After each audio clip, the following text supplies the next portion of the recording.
Rick Sills.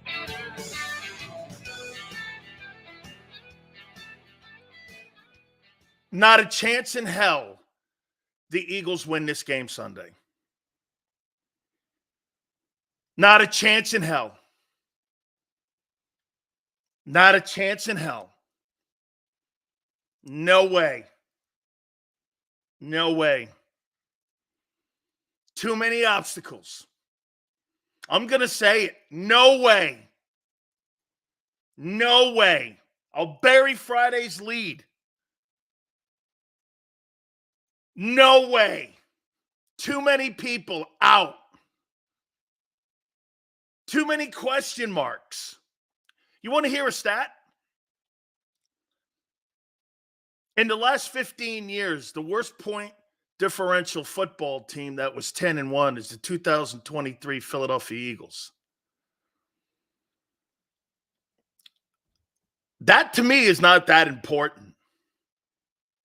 It's more about the laundry list of dudes and who you've played. Okay? Now, do I think that plays out in January? No.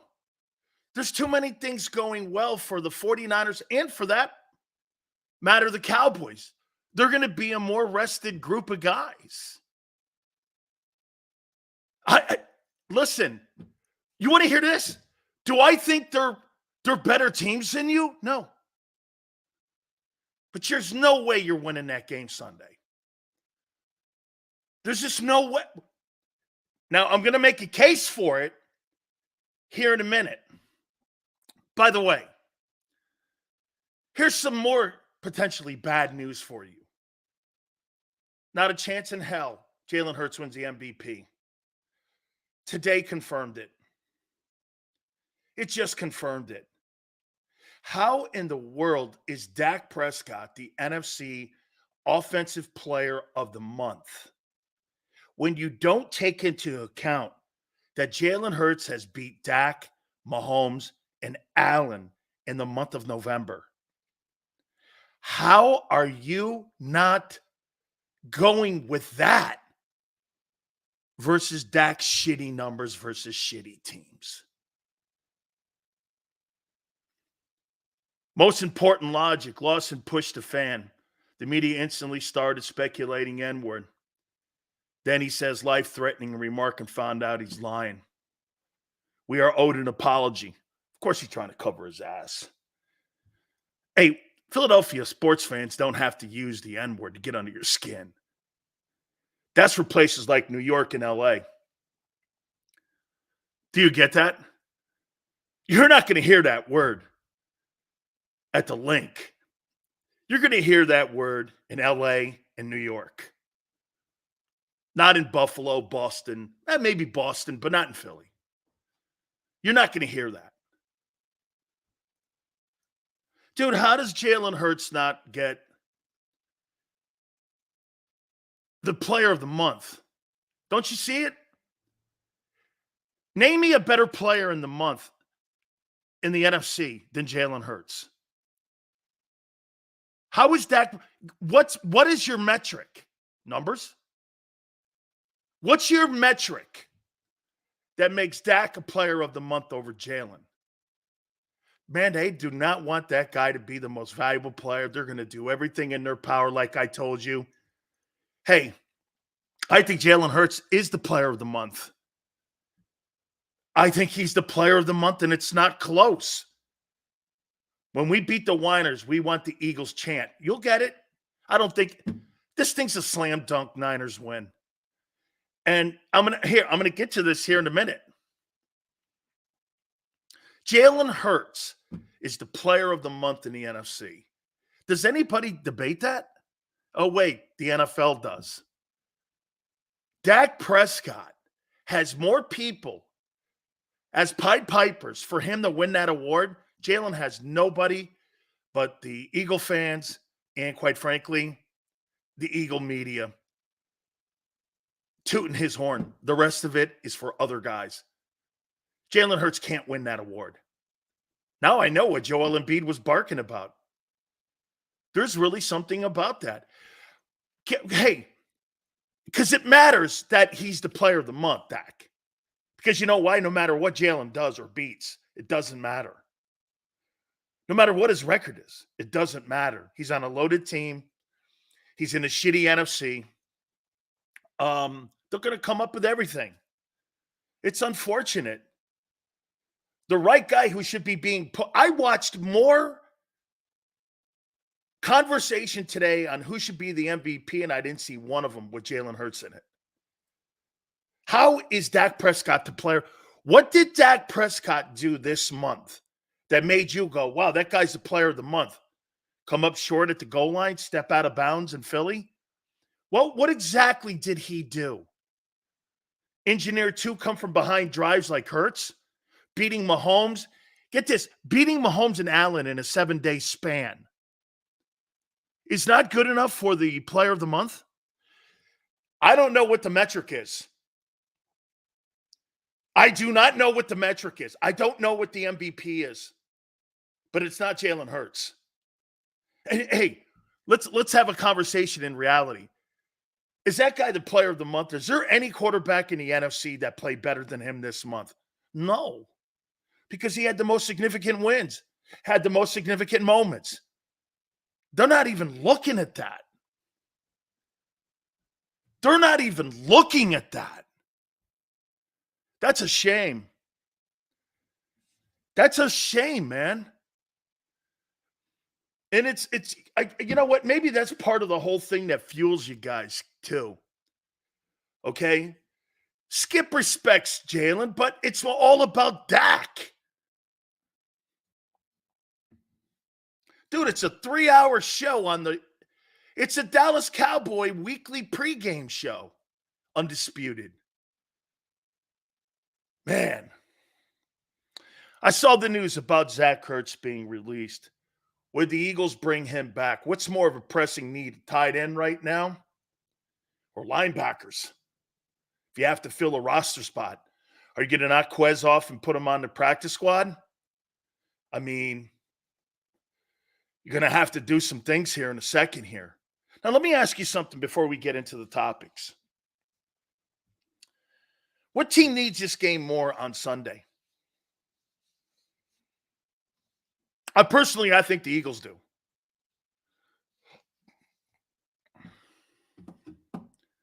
I think the Eagles need this game more, not the 49ers.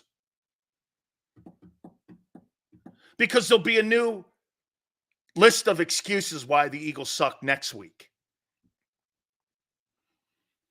Because after what I just saw with Dak Prescott, they're going to come up with excuses every week. And they're going to manufacture them now. This is, you know what it's going to be called? The Eagle hoax. We got the Eagle hoax. Okay? Eagle collusion. Pick one. Fake news. They're going to come up with it. Okay? They're going to come up with something. Here's why the Eagles need this game more. You could shut everyone's effing mouth. You beat the Niners on Sunday. Everyone is, because that team killed the Cowboys. If with all the things that I said, with all your injuries, with all the people that are going to be out, with how you've played at a high level for a month and a half of football, if you overcome all these obstacles and win, I don't know how you don't win a Super Bowl. I just don't.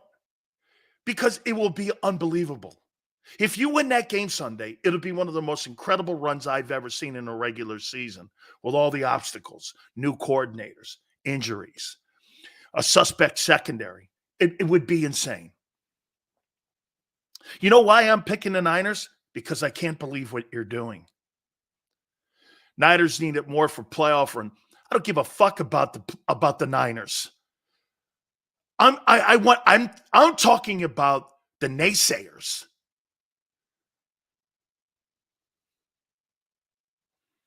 I'm just saying. I'm picking the Niners because I can't.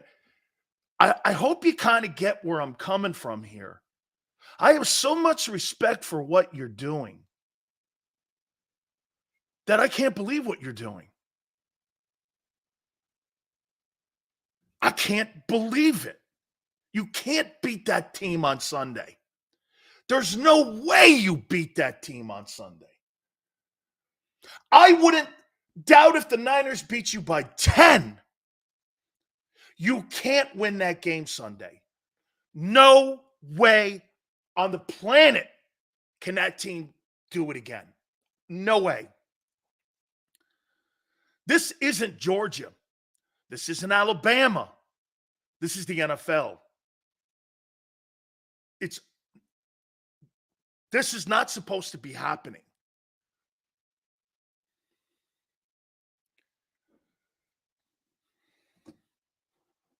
I just don't believe it. I got the Niners big. I could truly respect where you're coming from, but Sunday is when we defy the odds. It's our DNA. Okay? I want to see it. Sills, let's be honest. We can win the Super Bowl this year, and they will say it's rigged, script, luckiest season. No, you can't. No, you can't. No, you can't. No, you can't. Not here, you won't. I will defend that team. They win the Super Bowl. I will defend the last 2 years. I will defend Jalen Hurts. I'll flip over there. I'll do that because you can't. You're defying the odds. The odds are stacked against you these next 2 weeks, actually. You may lose these next 2 games. Do I think you can go into Arlington? I do. I think you could lose 2 games. Because I can't believe what I'm watching. It's your DNA. Okay. Yes. But DNA has nothing to do with this. This has nothing to do with DNA. Fletcher Cox, out. Zach Cunningham, out. Dallas Goedert, most likely out. A.J. Brown, left practice. Thigh. These are fatigue injuries. Groin, ankle.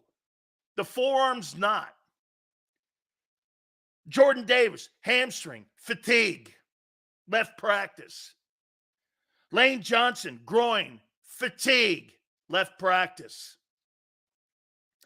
Julio Jones, knee, old man. Left practice. Devontae Smith, knee, playing tough. DeAndre Swift, ankle, overloading a player who's never had this amount of usage in his entire NFL career. Milton Williams, concussion, left practice, most likely will play. These are all key components. And even if some of these guys can play, Niners are coming off a bye. They haven't played the schedule you've played. As far as I'm concerned, they're in better shape than you. Is Purdy the weak link for the Eagles come Sunday? I think he is. Compared to the other quarterbacks we have faced, 49ers' schedule is weak. Yeah. LP's limited in practice, but I do get the point you're making. Trust me. Hey, when you have a combination of all these men, this is fatigue, is what I'm talking. Get this, guys. You see this list that they posted yesterday? You could put probably 20 more guys on this list that are also banged up. That team has gone. I don't believe you're going to win Sunday. I do not believe it. You win that game Sunday. It'd be one of the most incredible. Chiefs, Bills, Niners, get out of here. Get out of here. Any one of those teams can win the Super Bowl. Bills are self-imploding on themselves, but that quarterback can win the Super Bowl. He'd get hot in the postseason. He could pull an Eli Manning off. Shit, he's more talented than Eli. No way we losing at the link. We'll always find a way, even with all these men potentially, and some of these men not playing. So there's a potential you could have Fletcher's out, Cunningham's out, and you got a shitty linebacking core. I'm going to get to that here in a minute. Listen, do I think you're a better team than San Francisco? Yeah. Do I think you're a healthier team than San Francisco? No. No. Hey, I'm sorry, but I'm going with reality here. I ain't waving no banner here. When you have gone through a gauntlet of high energy games and almost every single player is banged up to a point where they're leaving practice. Some won't play. That's not me talking. The Eagles posted this. So let me get this right. Fletcher's not going to play. Zach's not going to play. And you're going to start Christian Ellis and Nicholas Morrow versus the top tight end in the NFL and Kittle, where you're one of the worst pass cover football teams against tight ends in the league. You are the worst. Good luck. Good luck. You have no rotation at D tackle.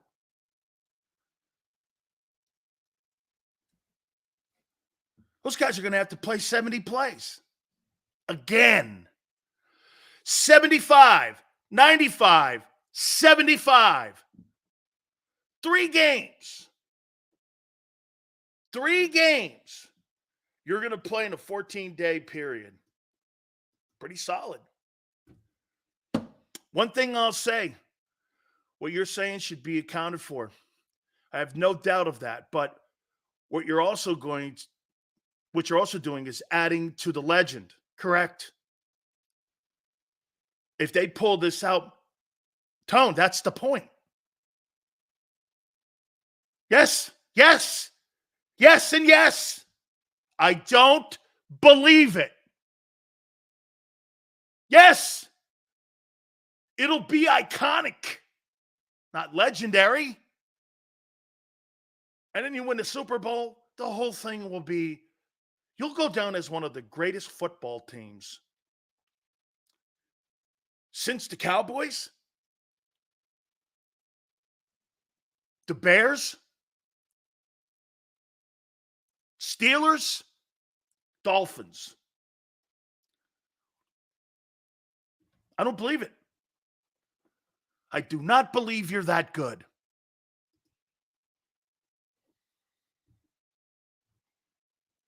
You pull this thing off Sunday.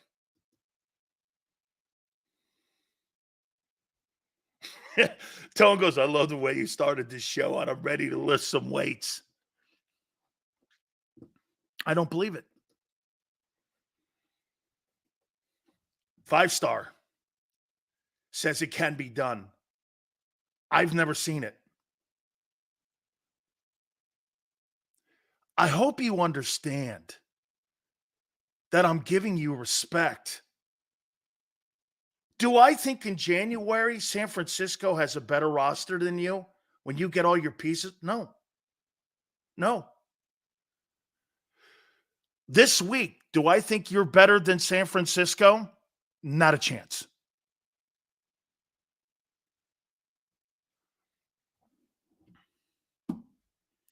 You know, I keep hearing people say that we are the gauntlet. No, you're not. Not when you're starting to accumulate injuries. The gauntlet is wearing you out. So is the gauntlet wearing the Eagle players out? Once again, groins, hamstrings, thighs, ankles, groin, ankle.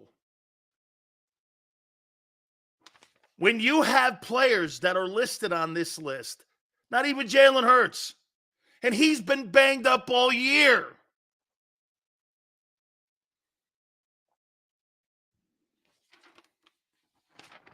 You can't do it. You will not win this game. That thing is going to be a 10-point win for San Francisco. On the chance you win,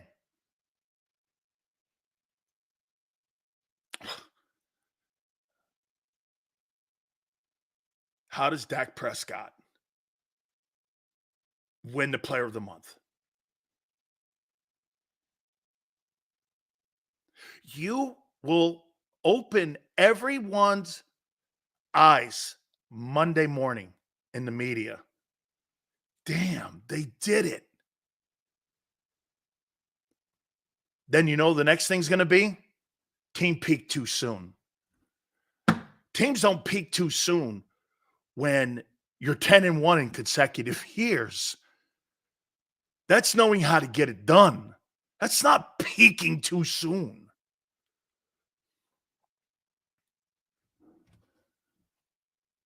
Guys, I think I'm not throwing shade on you. I just can't believe. I do not believe you are going to do this feat. I don't believe it. You know, I was thinking about a topic and I said, you know, I'm listening to everyone and I start hearing all the injuries and I start hearing all the things that people are talking about, all the banged up players, the quarterback, this and that, some of the people, how healthy San Francisco is. I said, there's not a chance they can win this. And then when you look at some of the injuries, you start to see the fact that this team is worn out. Can't win. That's why they're favored, 49ers. It's not because the bet makers think they're better than you.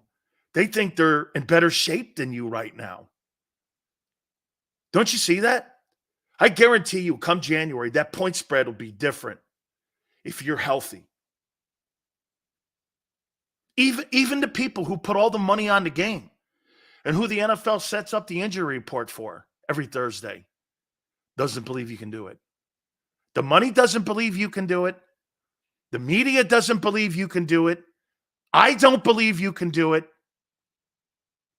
But if you do it Sunday,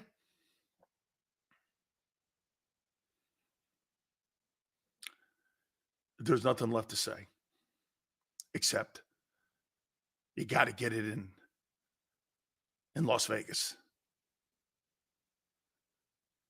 You have now climbed to the summit of Everest. You're there again, where most teams don't get there a year after you lose the Super Bowl. Okay? I'm going to tell you and I'm going to ask you something here. Is this more of an unbelievable journey than what the 17 journey was?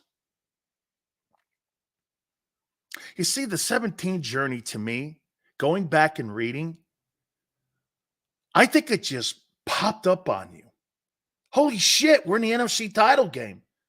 Holy shit, we're in the Super Bowl. I can't imagine how many Eagle fans thought going into that Super Bowl that it was going to be a Brady shit show and they were just going to wax that team. Probably all the hardcore Eagle guys probably were saying, we got a shot here. But I would say, most people around the country, I didn't think you were going to win. With a substitute teacher, I don't give a shit what Nick Foles did. It's the guy who's the greatest of all time.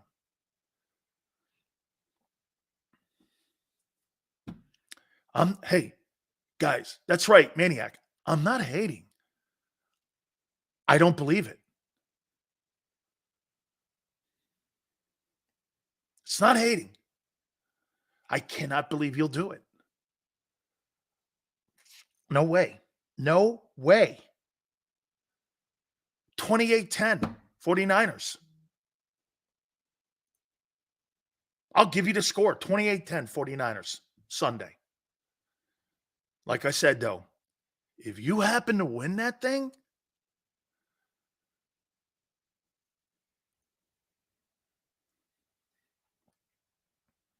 Eugene goes like this, you're not a true Eagles fan. No, I'm not. I don't root for any team. I've told you this numerous times. You must be new, Eugene. I cover teams I root for greatness. I watch great players. I don't have a favorite NFL team. I have favorite fan bases, and you happen to be one of them. Actually, I'm more of a fan of you, Eugene, than your Eagles. Whatever you want to put in there with that, I'm more of a fan of you, Eugene.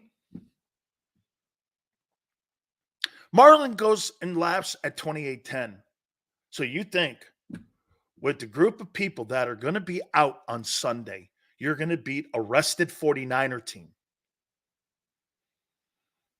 You're going to have to, you won't be able to play half games like you have all year against San Francisco. Because if they get a lead on you, they'll blow you out. Like they blew the Cowboys out. You guys, it was a nip and tuck game. They destroyed the Cowboys. Just remember that. A team you struggled against, they destroyed them by 30. They crushed that team. Eagle says logic will dictate we lose. Right. But that's not taking into consideration. Eagle, it's exactly what I'm saying. Nicholas goes, they are not blowing us out.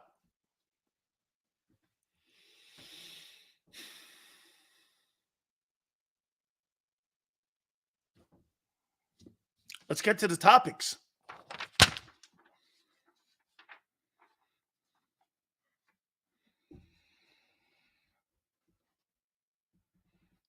Let me ask you this here.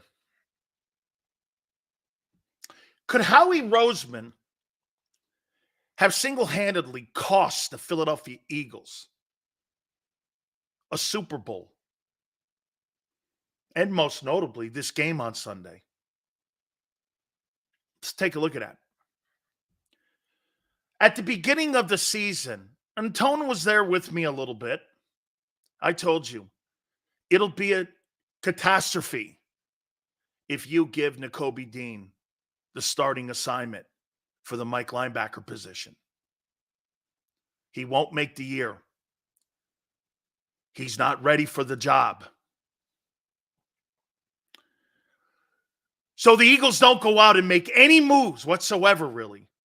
That were significant moves enough to put depth on a position that they devalue. Brock Purdy versus Hassan Reddick. Reddick. It's going to be a nightmare. Okay. He did nothing because he doesn't spend money at linebacker. You got two dudes that were cut. One guy was cut even by the Eagles and brought back. And now Cunningham's out. These guys kind of were stable. But even so, that linebacking core was the worst in covering tight ends in pro football. As we go into this game on Sunday, they were the worst cover linebackers covering tight ends in the NFL. The worst.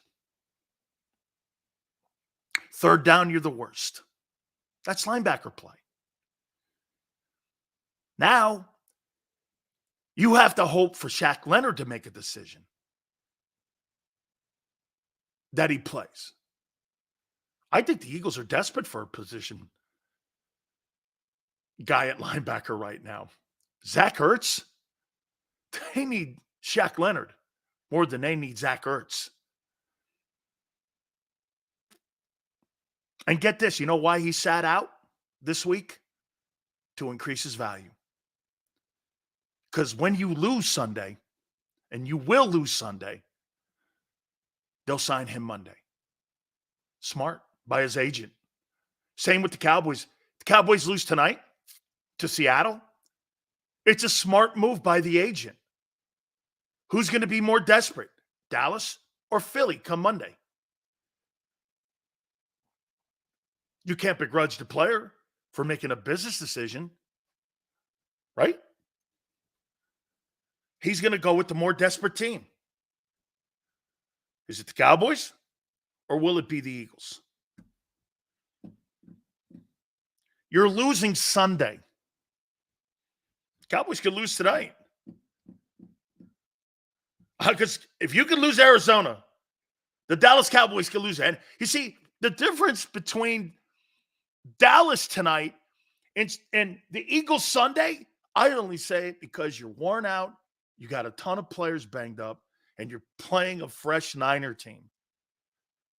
I say the Cowboys can lose tonight because I just think they're too all over they're all over the place. I don't trust them.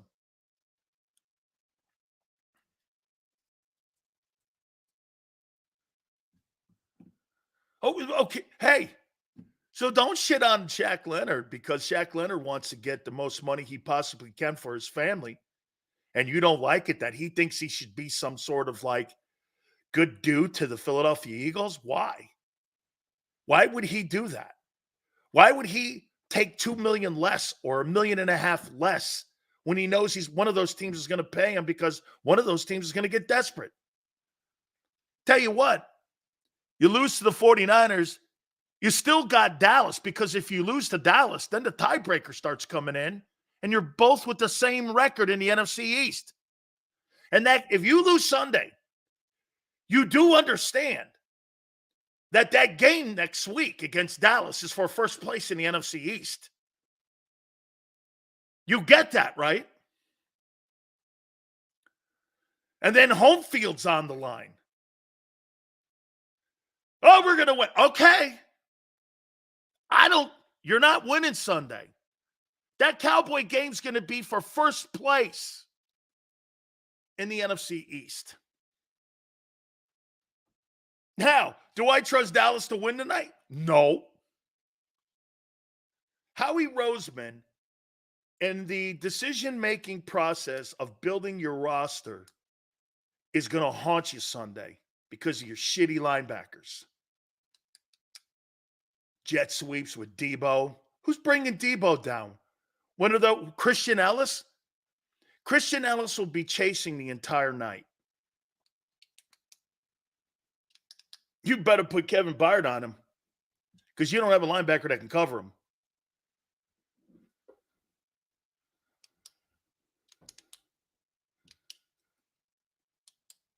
Okay?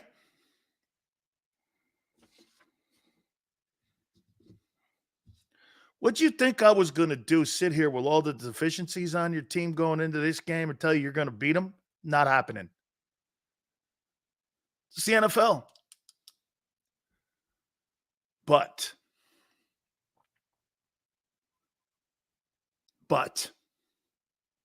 if you win it, he roots for Miami, and that's it. Sills is also a closet Gator fan. Yeah, okay. Dallas can't afford to pay Shaq. That's the reality. He will definitely be paid better in Philly, for being honest. Maybe. They got no money owed to Dak. I'll tell you that at the end of the year. We're not losing. Purdy couldn't put it up half the effort Allen did last week. Well, I'll make this point to you, Warrior. If Hassan Reddick throws Brock Purdy around like he threw Josh Allen around, Brock Purdy's going to be like a spilt bowl of Skittles on the floor of Lincoln Financial Field. You'll go like this. Is that Skittles? No, that's just pieces of Brock Purdy on the surface. Because, hey, if Hassan Reddick slings him down like that, dude, it'll look like a spilt bowl of cereal. You'll be like, what happened here? It'll look like throw up. What happened? Well, those are just the remnants of Brock Purdy after Hassan Reddick slung him down like that. Okay? Yes, sir. Yes, sir. Jordan Davis and Jalen Carter get their hands on Christian McCaffrey, who's having an absolutely spectacular year. Jesus criminy. You want to see what CMC's doing this year? He's on pace right now for 1451. He's leading the NFL in rushing. He's on pace for 17 touchdowns and 620 yards receiving on 74 catches. DeAndre Swift? What'd you say? This guy's going to have 2,000 yards in total offense himself and almost 30 touchdowns.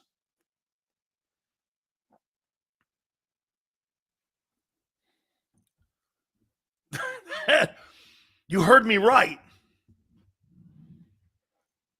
He's on pace for almost 1,500 yards and 620 receiving yards, 8 touchdowns, 17 rushing, and 74 catches.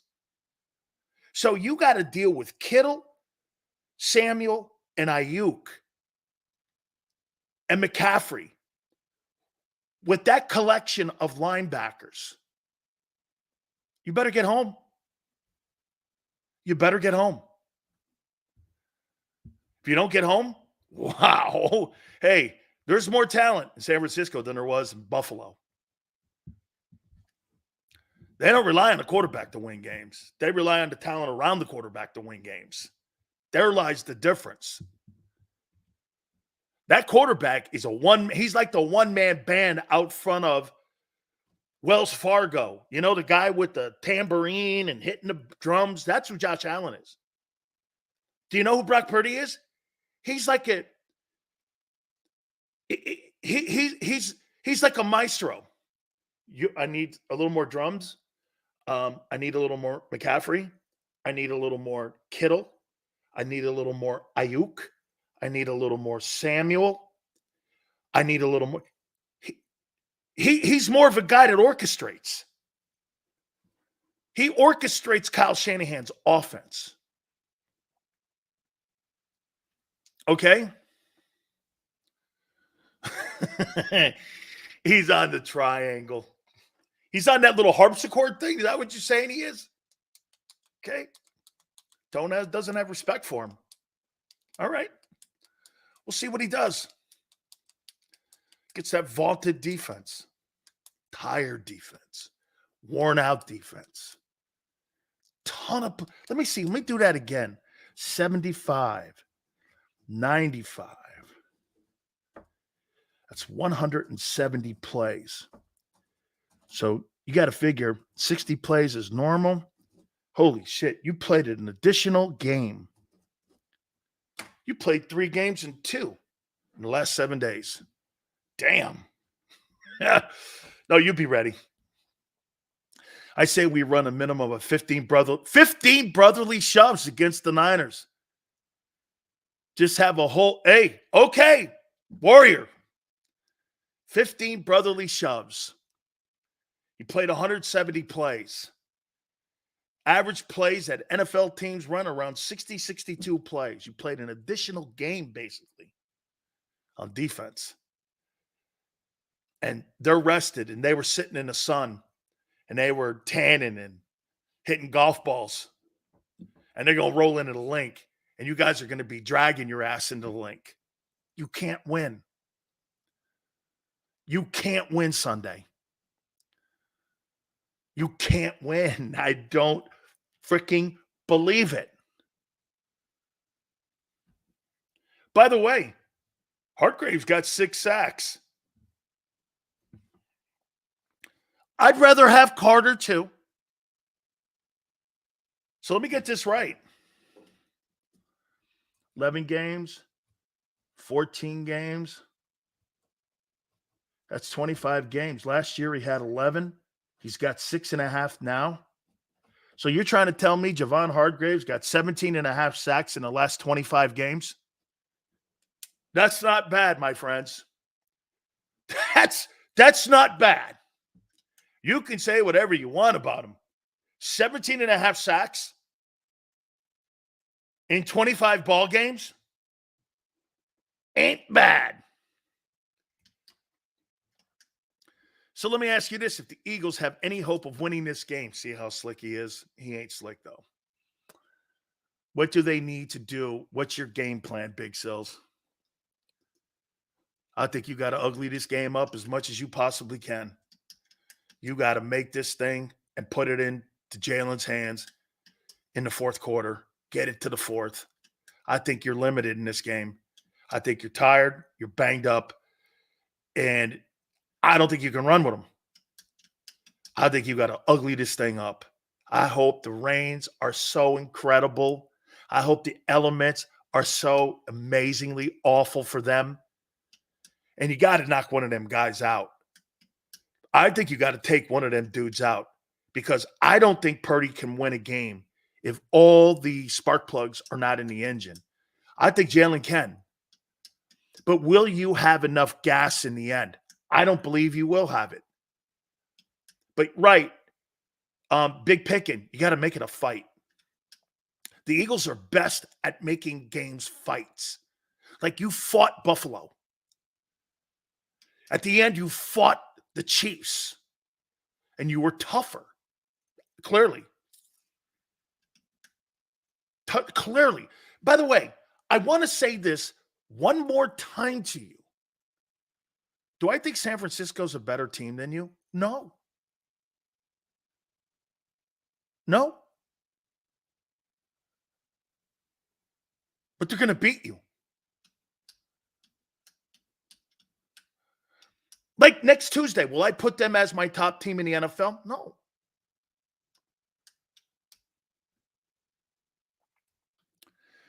How do you – hey, I missed the first one. When we went on Sunday, don't pick us again. You heard you can see a team that's destined for greatness. Don't tell me what to do, guy. I'll do what I feel like doing here. Okay? You keep the topics. You keep being a fan, and I'll keep being the host, and we kind of like understand our lines there. Okay? You keep being an Eagle fan, and I'll keep being the host, and that's how we keep this thing on the rails. Right? You keep fanning along, waving your pom-poms, and I'll keep doing the show. Got me? There you go. Yeah. You can't win. You'd rather lose the battle than lose the war. Kyle. Kyle's the only one in here that gets it. You can come for me all you want, LJ. I don't give a shit. You can't win Sunday. You can't win. You won't win.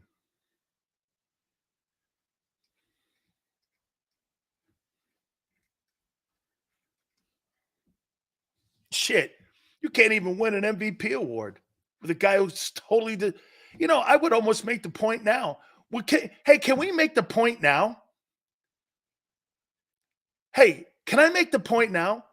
Jalen Hurts should have already won the MVP award. If this was Dak Prescott beating all the – hey, let's say this. Tell him, right? No, Nicholas, you because you're not getting my point as usual. You only hear what you want to hear. If Dak Prescott had already beaten all those quarterbacks, Dak Prescott would be the slam dunk most valuable player. I mean, he wouldn't. There wouldn't be anything he could do to lose it. Do we agree? You can't win Rocky's wife. Remember what Rocky wanted to do? He didn't want to beat Creed. He wanted to go to distance because to him, that's the win. And that's what this is, going the distance. This isn't about Sunday. This is about going the distance. Okay? Sunday's game. San Francisco. Hey, San Francisco, in theory, really, for their mentality. They need that game for the mentality. But if the Eagles beat them in an iconic run of teams that they've beaten with iconic quarterbacks, you have to start stopping all the narratives with everyone else. See, once again, you're missing the point, all of you. You're completely missing the point, what I'm saying to you today. Because you're so jaded with your Kelly Green sunglasses, you can't see through the forest here. You are not listening. But then again, I don't expect Eagle fans to listen. Because you only want to hear what you want to hear. You're too banged up. You've been at a high octane for a month. This team's coming off a bye. The entire middle of your defense has been decimated with injuries and players out. You can't win. But in the moment, if you do win, it'll be one of the greatest things I've ever seen. And I'm not hedging my bets here. I'm just telling you how I feel.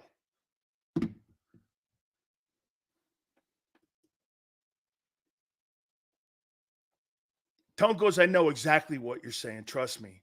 It's an uphill battle for Philly. It's just facts. But again, to Tone's comment, is it possible? Yes. Are they capable? Yes. Do they have the quarterback to do it? Yes. Are they lucky? No. There's no luck on that team. There's nothing lucky. There is nothing lucky about the Philadelphia Eagles. Nothing. Maybe that Travis Kelce got Taylor Swift and the brother didn't. Maybe that's luck. I don't know. That's luck, kind of. That'd be one of the greatest things I've ever seen. By the way, I want to throw this out to you as you get ready for this game on Sunday as well. Remember this. Think about the advantage that you have sitting here today. What do you think the biggest advantage is besides home field advantage that you have for Sunday's game? Let's see how smart you guys are. What's your biggest advantage besides the quarterback? What's the biggest advantage? What do you think you have over the Niners on Sunday? Not Jalen Hurts and not home field. Weather and fans?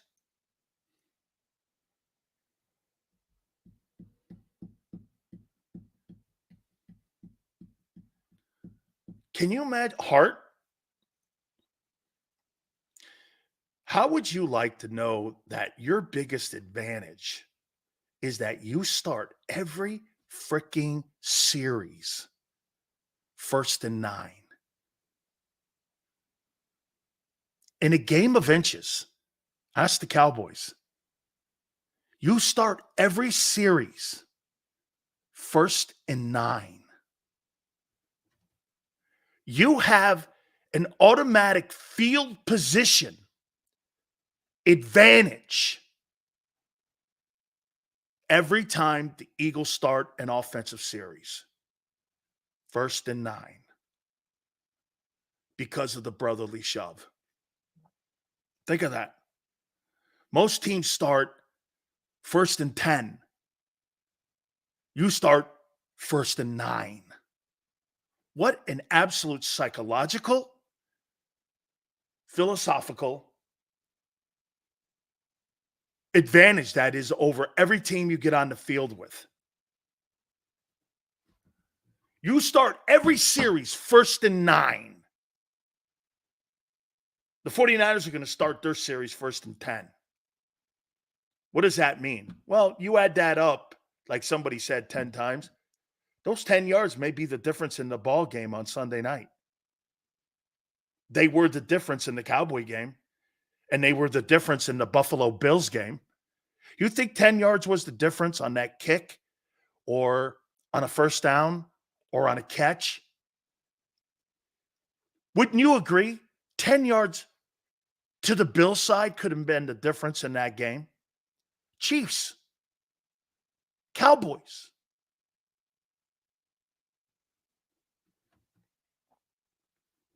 That's quite an advantage in a game of inches. I'm reading this chat and they have no idea what you're saying. Of course they don't, Tone. I mean, because they only hear that and they think I'm hating on them when I'm saying they're doing the incredible. I'm not going to quantify my take here. You're losing Sunday because I don't believe it. All they hear is Philly can't win. Right. They're headline readers. even if I disagree with you, the context to your point is very, again, do I think that San Francisco's a better team than you? No. You just can't win Sunday.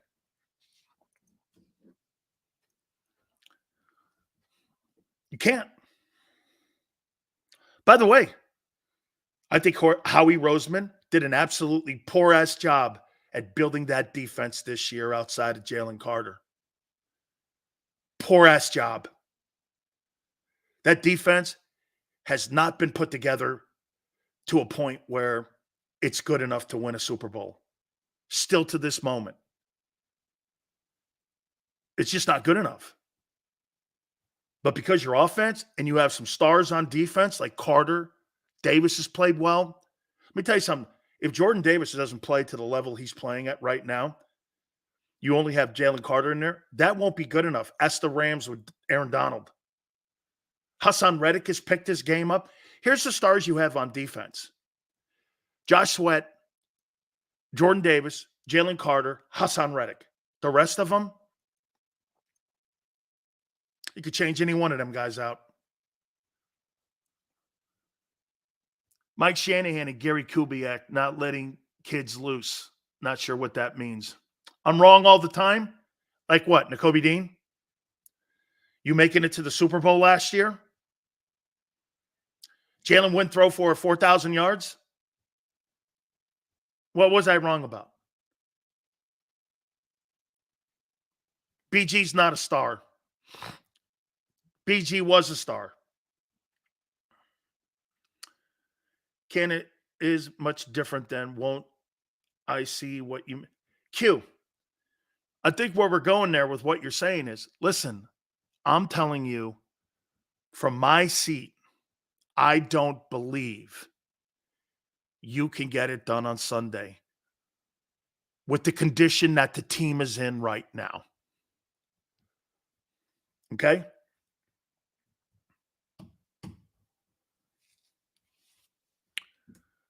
You can't win. Now here, let's do this. Because one of the topics is that. I want to show you how pathetic 90% of you are in here. You think you're too banged up going against a healthy 49er team on Sunday to beat them? Yes or no? You think you're too banged up? Quite a list of guys. Now, not all these guys are not going to not play. Lane Johnson at 70% versus Nick Bosa. That could be a nightmare.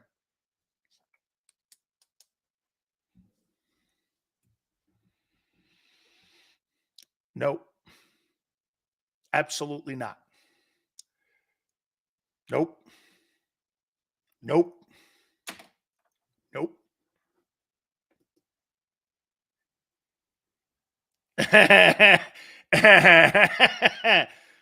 Nope.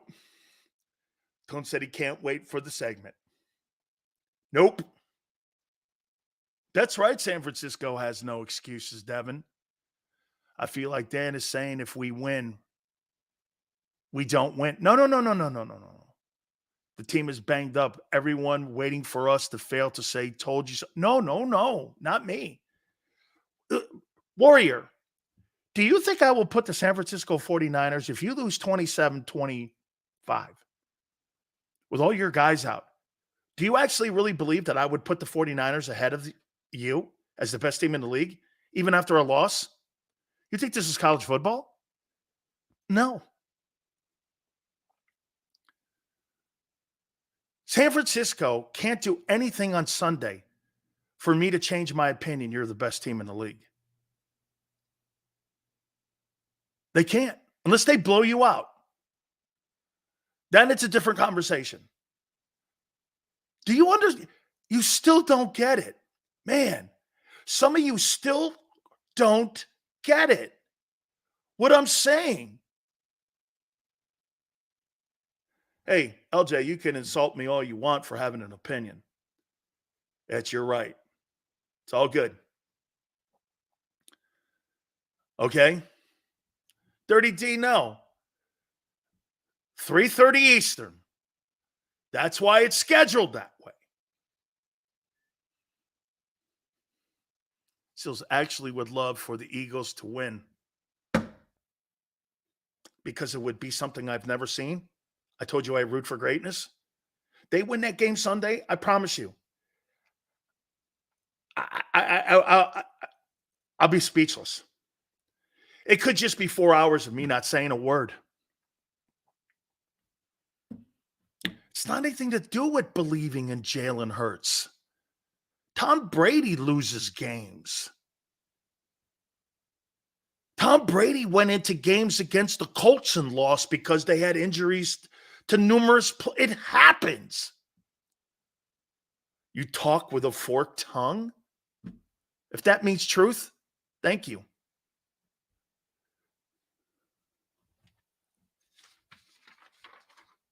I'm not saying you believe that. I'm saying you are representing the thought of everyone else around the league. No, I'm also representing something I have never seen. Brock Purdy is having nightmares right now. No, he's not. You best believe he's going to be looking for number 7. No, he's not. You play the game. That's not what that is. That's dumb. Okay? That guy's got massive courage in the pocket. I've seen him. I've watched him take hits. That's not Baker Mayfield. As a matter of fact, he's having a far superior passing year than Hurts. Superior.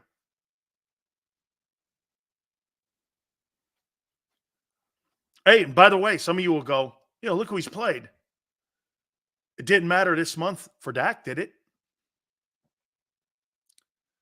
Because that's what the media in Philly, even my friend Tone and everyone will go, well, look who he played. Didn't matter for Dak. You beat all those great quarterbacks this month. Didn't matter. Still, some fans just think Eagles will win every game regardless of who they're playing. Hey, regardless of who they're playing, could have high school players and fans will be talking blowout. And it's okay. That's why I don't get bent. Sunday's as good a day to ever for 4 full quarters of Eagles football. Imagine we blow them out. That would be insane. And by the way, you haven't played 4 quarters of football. But I guess in week 14, 13, wherever we are, you guys keep telling me since week 1, we haven't played our best ball. Well, shit, we're at week 13. When's that happen? I mean, are we ever going to play a complete game or no? You're going to need a complete game Sunday. You're not going to beat San Francisco with one of them half-ass efforts or half-ass play calling efforts or the greatness of Nick Sirianni or whoever gets in the way in the first half of the play calling, of the greatness of the coaching staff. The greatness of the coaching staff. That's why that offense has been so up and down the entire year when it comes to the play or halves. Do you understand the reason why you haven't played a full game? It's because your play calling hasn't been on par for a full game. It ain't the quarterback. He's winning in spite of them. I can't. Why do you think you have the same personnel as you did a year ago? Why don't you think? I'll tell you this about Dak. I'll give you this about Dak Prescott. Dak Prescott, you want to hear about Mike McCarthy? I know. How many people in here think Mike McCarthy is a bad coach? How many people in here think he's had a bad coach or he is a bad coach? Bad play caller.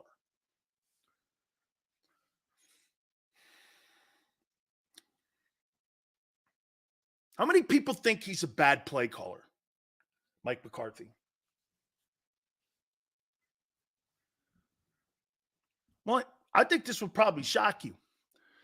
Sills, only difference is I don't think they will win, but at this point, I will never say can't. I really think San Francisco has the advantage, and this has to be the week they lose. But birds keep proving it. Yes. Everything you said there is yes. Okay? I want to show you what play calling does. And again, see a guy like Chip, he goes, who cares? Well, this goes to your inconsistent play caller. You know that Mike McCarthy's never had a losing record with any quarterback he's ever called plays for. Whether that's Cooper Rush, Favre, Rodgers, and Dak. He's never had a losing record with anyone he's ever been the coordinator for. Ever. I don't know.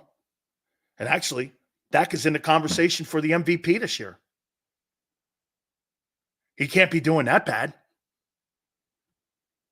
He's never had a losing record with any quarterback he's ever called plays for.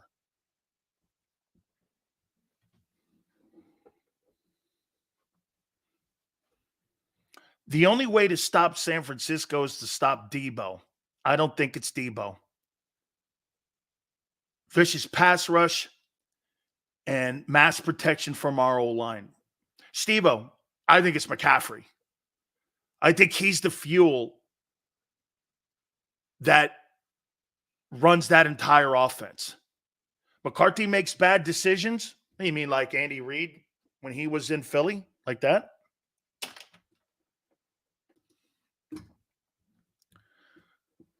It's McCaffrey.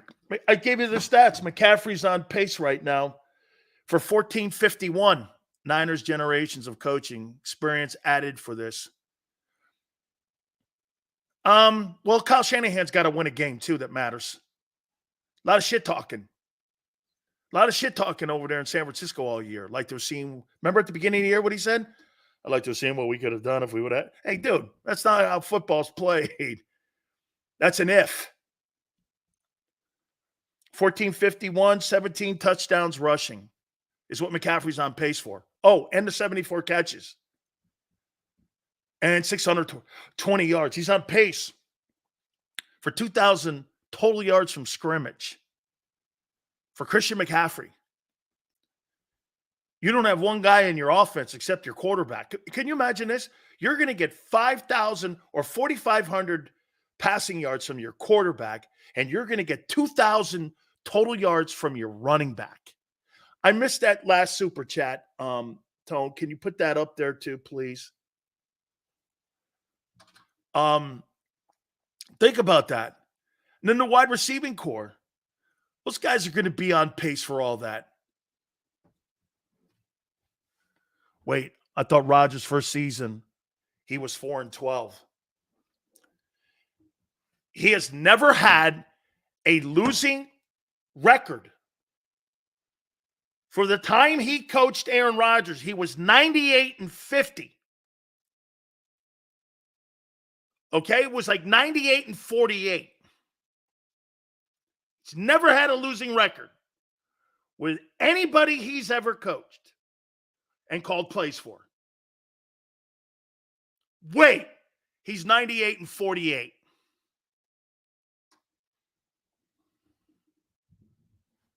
Okay? Bottom of the hour. Thank you, Lucius. That was probably my fault. Not telling you overall. Probably my fault. Okay? Tone's going to join us for the segment. He's chomping at the bit, too, for 3:30. I like it. You're going to need to have that same energy, Tone, on Sunday when your birds are getting killed by a team. Oh, wait. I had to throw it in there.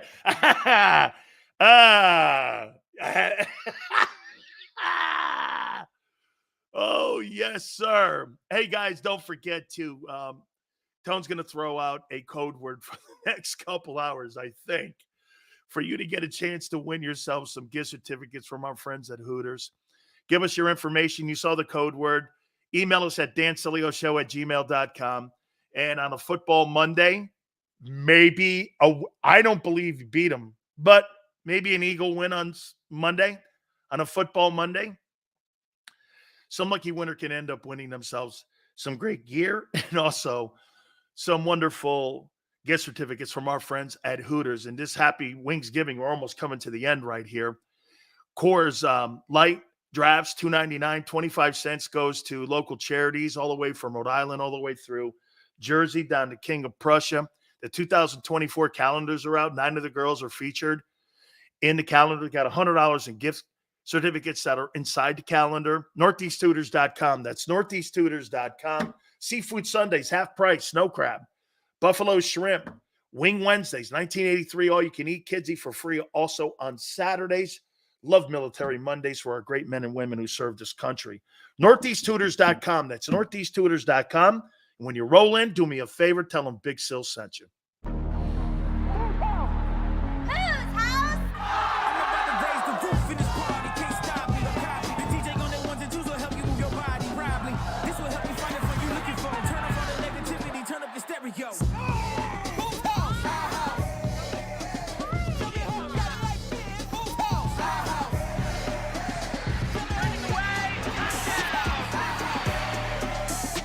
Football and Hooters, the perfect pair.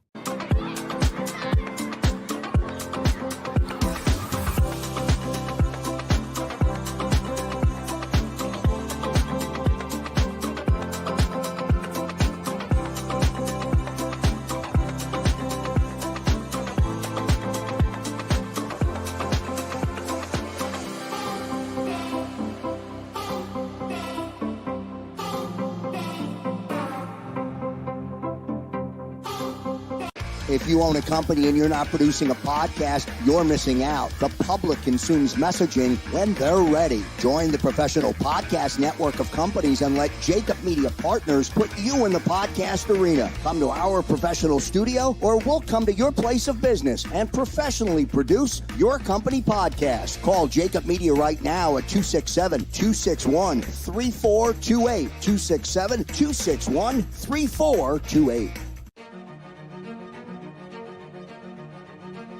Any professional sports coach will tell you there's no substitution for preparation. At Malamut & Associates, that is a tenet by which we live.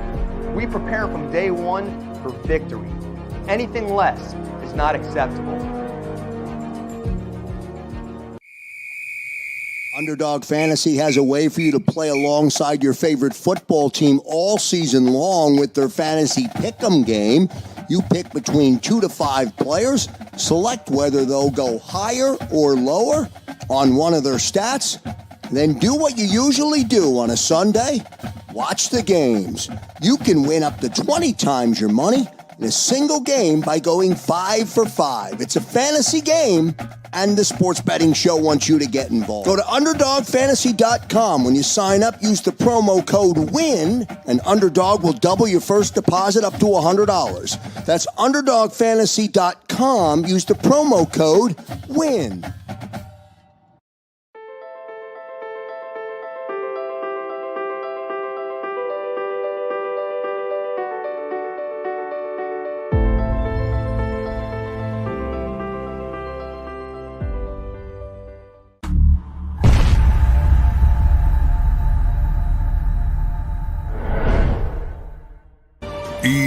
EAGLES, Eagles.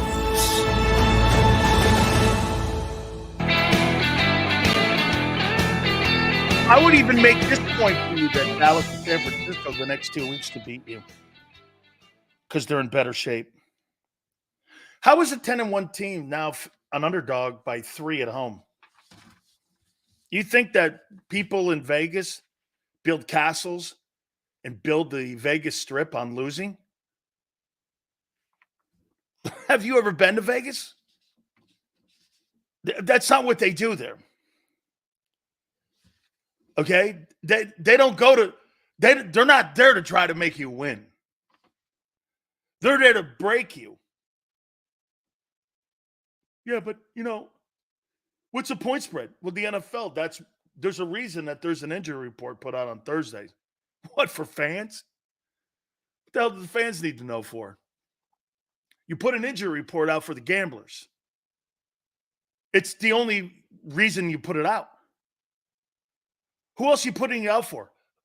Bob and Passaic? Who are you putting it out for? Do these people forget that they lost 3 in a row, and one of them was to a team we beat pretty well? Christopher, some of these people in here under the notion that they destroyed a team that you struggled against in the Cowboys, they put 30 on them.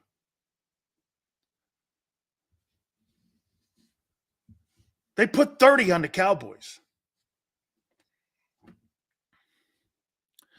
The record does tell you this is the perfect exercise here. 49ers will have to hire an exorcist to stop Hassan. Okay.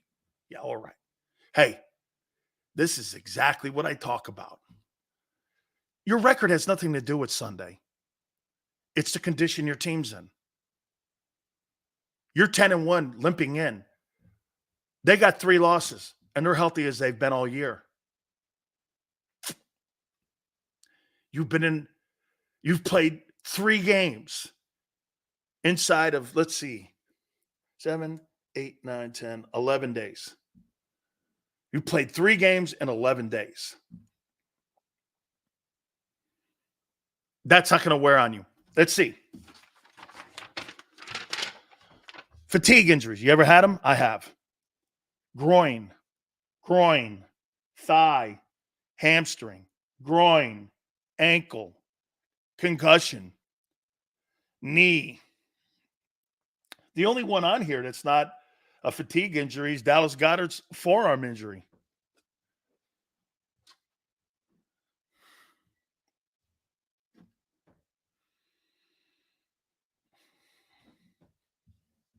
Oh, senor. It's okay. Truth hurts. Truth hurts, my friend. By the way, Brian Johnson has to start fast. Deshaun Desai has to be patient. And here's what I mean by that. Sean Desai can't start limping out against the 49ers with them bullshit plays and interference from Nick and all that and have inconsistency in the first half. Because when the Niners put points up on you, they put you away usually. That's the Jags and Cowboys. They put you away.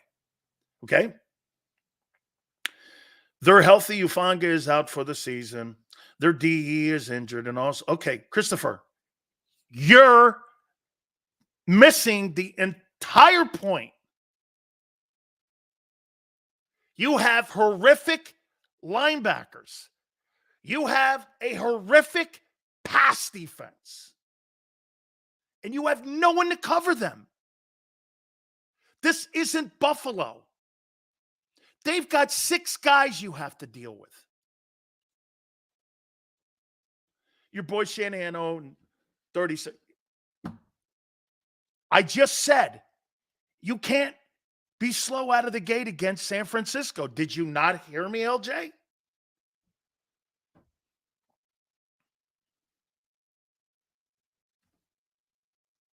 You can't be. Well, you know, we haven't played a full 60 minutes. That's because your coordinators on offense haven't been giving you a 60-minute game plan. Jesus criminy. It can't be that ignorant for people to see. It ain't Hurts. He wins in spite of the inconsistent game plan. Do you not see that? You can't have both. It's either Hurts or them. Who is it? Our special teams will win this game for us.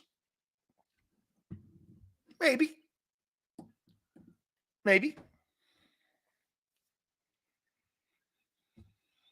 I think a lot of pressure's on Brian Johnson. I want this guy replaced at the end of the year. I don't think he's good enough. Then again, Desai's wearing on me, and I think he's doing a good job. Brian Johnson's name is being thrown around for being a head coach for one of the most inconsistent play calling seasons for an MVP candidate I've ever seen. Anybody who calls Mike McCarthy horrible and then takes a look at Brian Johnson's game plans, whoever game plans they are, they'll know what they're watching. Not one person in here would think he's been calling good games. You know what they would say? He has really good moments in games. That's not a good game planner. That's not a good OC. Well, he's really good in the second half. What about the first half? Well, he's not very good. Oh, so half the game he's decent. He's been that way all year. He's not going to change. You think he's going to change? Either that or there's too many voices in the room.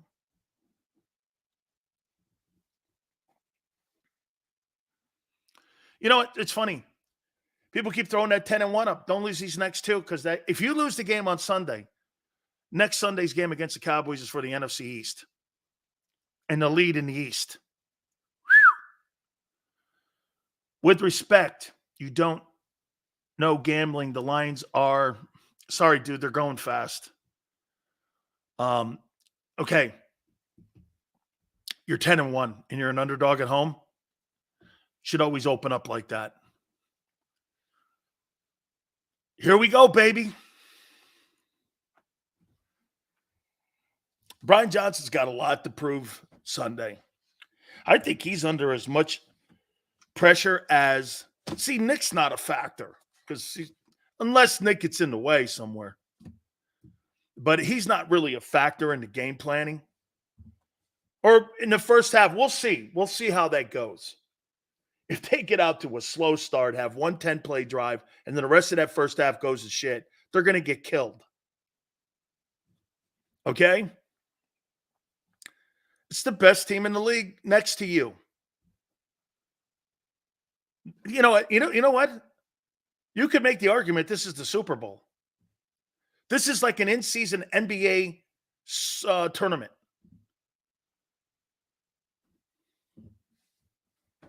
This is the version of the in-tournament, because look at the games you've played to get to this little semi-championship. And if you want, you can even add the Cowboys next week into this in-season Super Bowl thing. These are the two best teams in the league.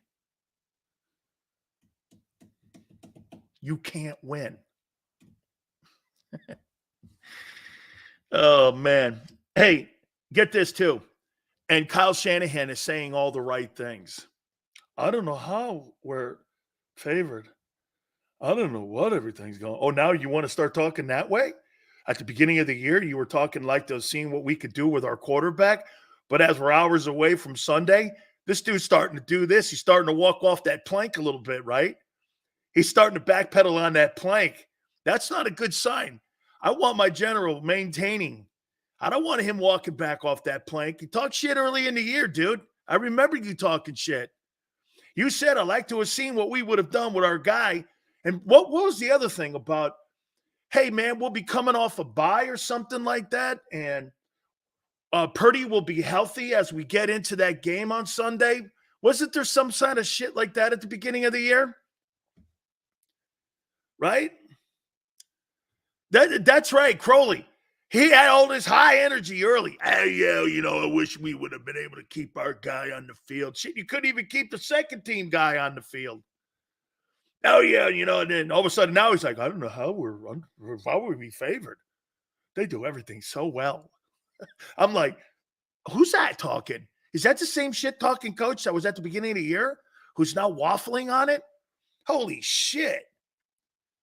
This guy's walking back on I don't know how we're favored. He sounds like I said, he sounds like Lou Holtz. I don't know how we're going to. I don't know how we're going to beat this team. We just have no idea how we're going to beat them. They're so good. You're like, I don't remember you talking like that earlier in the year.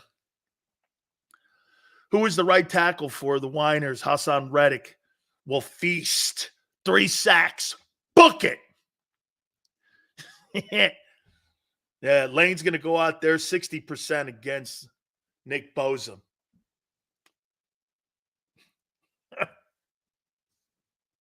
And by the way, Chase Young in that Commanders game too gave him all he wanted.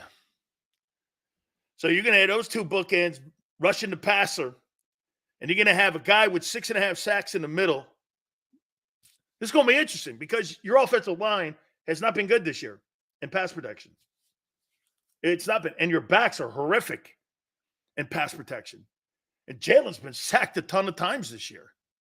You know, Jalen gets sacked more than Allen and Mahomes.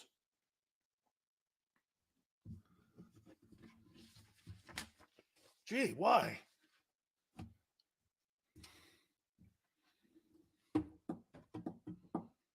Best O-line? Sills is loving this. I'm not loving nothing. I'm just telling you the way I feel. 29-23 49ers. I like that.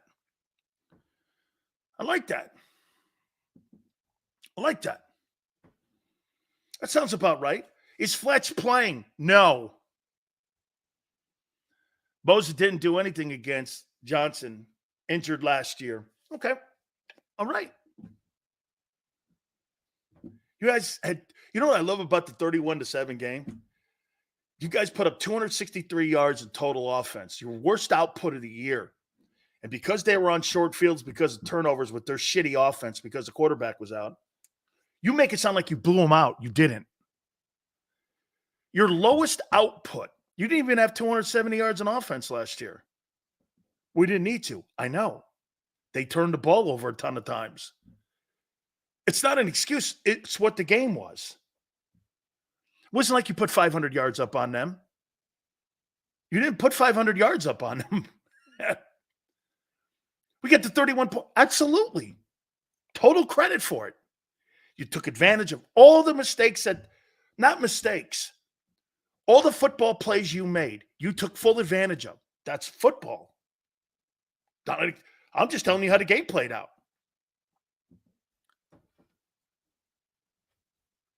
31-7. That's not what I said. Oh, man. Yeah, no, I mean, everybody was under. Jalen was great in the NFC title game. He was great in that game. Mr. Sileo, do you do your show all year or just all year, Eugene? Thank you, sir. Don't call me Mr. Sileo, though. Okay? That sucks. I hate that. I had a guy call me that the other day, and I'm like, nah, we're not there yet. 10 more years, you call me Mr. Now, you call me asshole if you want. Hurts got sacked 5 times, Sills, 5 and still 1 against Buffalo. That's not what I said. How many times did you get the Josh Allen in that game? No, Josh Allen's clearly different than Brock Purdy. I said it earlier. If Hassan Reddick gets a hold of him and slings him down like he did Josh Allen, it'll look like a spilled bowl of Skittles on the ground because that guy will be broken up into pieces. You'll think he was a chandelier. He does that to Brock Purdy. It'd be more problems than just a shoulder. I can guarantee you that. You know what? If he slings him down like that, you could end the 49ers season. You could end the season. Okay? Hassan's going to wreck the game. How do you think Hassan has played this year? Coming into this game. I'll be fair. How do you think he's played? How do you think Reddick's played? Matt says phenomenal, fantastic, good. I don't think it's good. I think it's a little above that. I think Hassan Reddick.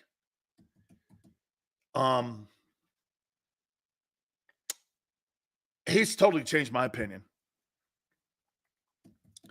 He's not a very good tackler. He's not a very good cover guy. But, man, when it comes to doing the number one thing they brought him to Philly to do, he's the best at it. He's right up. I think he's right up there with Watt and all them guys. RPO heavy, 80-20, run the pass option. in the rain. Yes, that's right, Pickin. I think it has a lot to do with that injury he has, too, that he had on the beginning of the year with that cast that slowed him up a little bit. But he's a force. His pass rushing ability.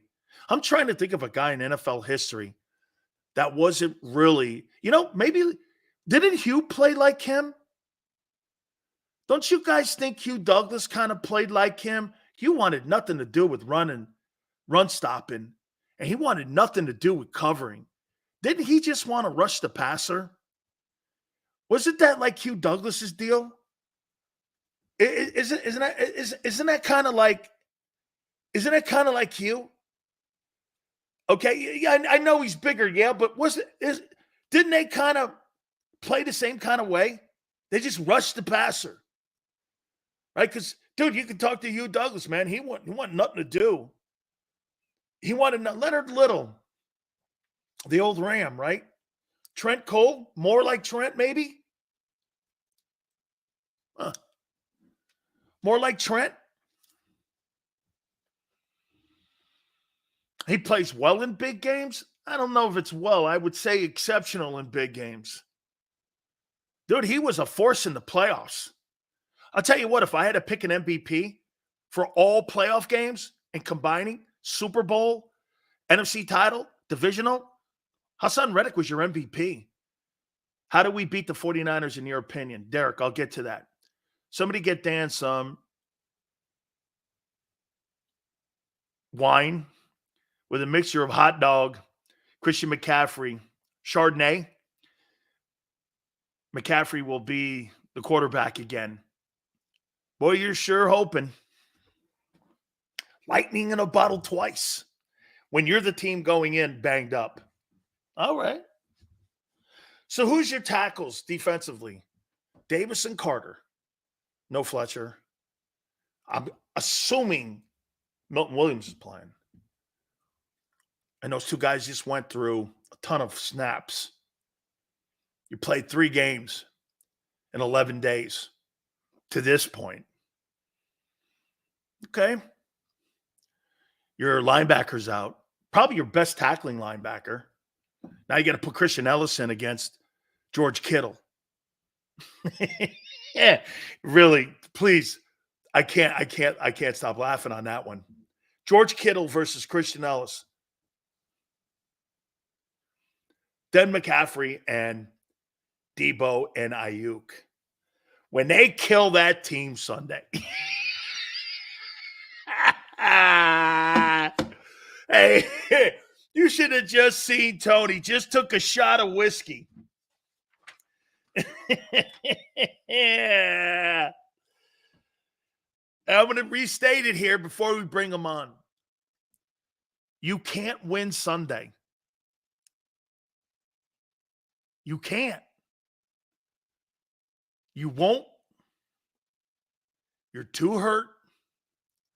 You're too banged up. Niners are healthier.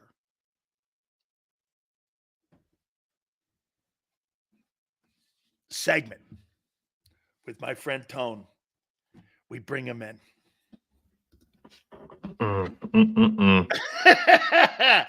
You can't win Sunday. Mr. Sileo. Let me go through the laundry list. Fletcher looks like he's out. Cunningham out. Yep.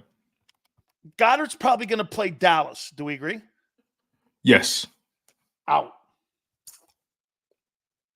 AJ, thigh, left practice. Hamstring, Davis, fatigue, left practice. Lane, groin. That's a fatigue injury. Lane's going to play, though. He'll play. I think he'll play. That's not what I'm saying here. I'm not got you. I'm following you. Go ahead. I'll let you finish. Go ahead. Devontae Smith. Now, that's more being physical in a game. That's not a fatigue. When you get, believe it or not, when you get an knee injury, that's not really a fatigue. Like the forearm injury to Goddard, that's not fatigue. That's just unlucky. Right. The soft tissue is more fatigue. That's correct. Around the ankles, too. DeAndre Swift, ankle, overloading the guy's carries. Milton Williams concussion. I don't know. I don't believe that's a fatigue injury. I think that's just an unlucky thing as well. Right. Let's see here, Tone. 1, 2, 3, 4, 5, 6, 7, 8, 9, 10. Damn. You got 11 dudes on that list versus a team that was just basking in the sun in the Bahamas. And Sounds they rolling daunting, in, and they rolling into your place. 3-point favorites. Sounds daunting, doesn't it? Oh, Sounds like an uphill battle, doesn't it? I do not believe he can do it. Sounds like the odds are against us, doesn't it? Oh, they are. But this is the way I see it, right? Everything you said, you brought up some very, very, very valid points, right? The bottom line is the Philadelphia Eagles have played a tremendous, more so the defense, right? Because I think your conversation point is more so about the defensive side, right? And it's about the defense and the fatigue and the teams they've played and the amount of snaps they've played in the last 11 days. Tone, I know you get it, but I think the 49ers are better than you? No. Right, I got you. Do you? No, I don't think they're better than us at all. I don't. Right. No. If anything, do you get where I'm coming from? Oh no, yeah, I said that at the beginning. I definitely so let me get this out, right? I completely understand the premise that you're implying, right? The fact of the matter is the Philadelphia Eagles defense has played a tremendous amount of snaps. They had 70+ snaps against the Chiefs. They had 90+ snaps against the Buffalo Bills. Thank God they had the bye week between the Cowboys game. Thank God. But the bottom line is they played a significant amount of snaps on that side of the ball. So on top of that, you're thinking about the injury part of it. So everything you're saying is extremely comprehensible, and it makes all the sense in the world. Your logic is not off. But this is the part about the Philadelphia Eagles that I feel like people continue to miss. We're not, again, we spoke about this already, Sileo. Stop trying to measure it. Stop trying to put a number on it. Stop trying to quantify it. It can't be done. What the Philadelphia Eagles are doing goes against all logic. It goes against every math equation. It goes against the doctor's orders. You get what I'm saying? So you're preaching to me aura. Yes, I am. I'm preaching to you You about think aura. aura's going to be enough with all them dudes banged up on Sunday versus a team? Even, hey, get this. You lose this game Sunday. That Cowboy game's for the lead in the NFC East. Yeah. It has, that Cowboy game grows in significance if they lose this game, but that's if they lose, and I don't think they will. I think there is a path to victory. I'll say that. Everything you're saying, though, needs to be taken into account and needs to be taken serious. Fatigue and the injuries is a very serious thing. And slow starts. And you couple that with the slow starts on offense, that's not a good place to be. So everything you're saying deserves to be paid attention to. It deserves its proper respect, and it deserves its proper consideration. I'm looking at it from this mindset, right? And I'm sorry, I just can't be moved off this. You see me, I'm already, you already know what it is. So I won't, I refuse to be moved off this, right? I cannot and I will not roll over and die. I cannot and I will not be moved or shaken. You can't at the end of the day, they got to come here. Sunday. They got to prove it to us. You can't win Sunday. Can't or won't. It's a difference. Can't. They can't. See, this is more about the war in the end than about the battle on Sunday. Yes, it is. Okay. And right now, you're going in with troops. Like, you're going in, like, right now, I would make Leonidas going in with 300 versus the Persians. We are. Okay. And you have the mentality of Leonidas right now. Exactly. Okay. This is Philly. They got to come over here. Right. They got to come over here. We ain't going to Santa Clara. We ain't going to Candlestick. This ain't that. This ain't the West Coast where they sip wine and eat little hush puppies on little sticks at the games. No, we drink beer on this side. We eat cheese steaks on this side.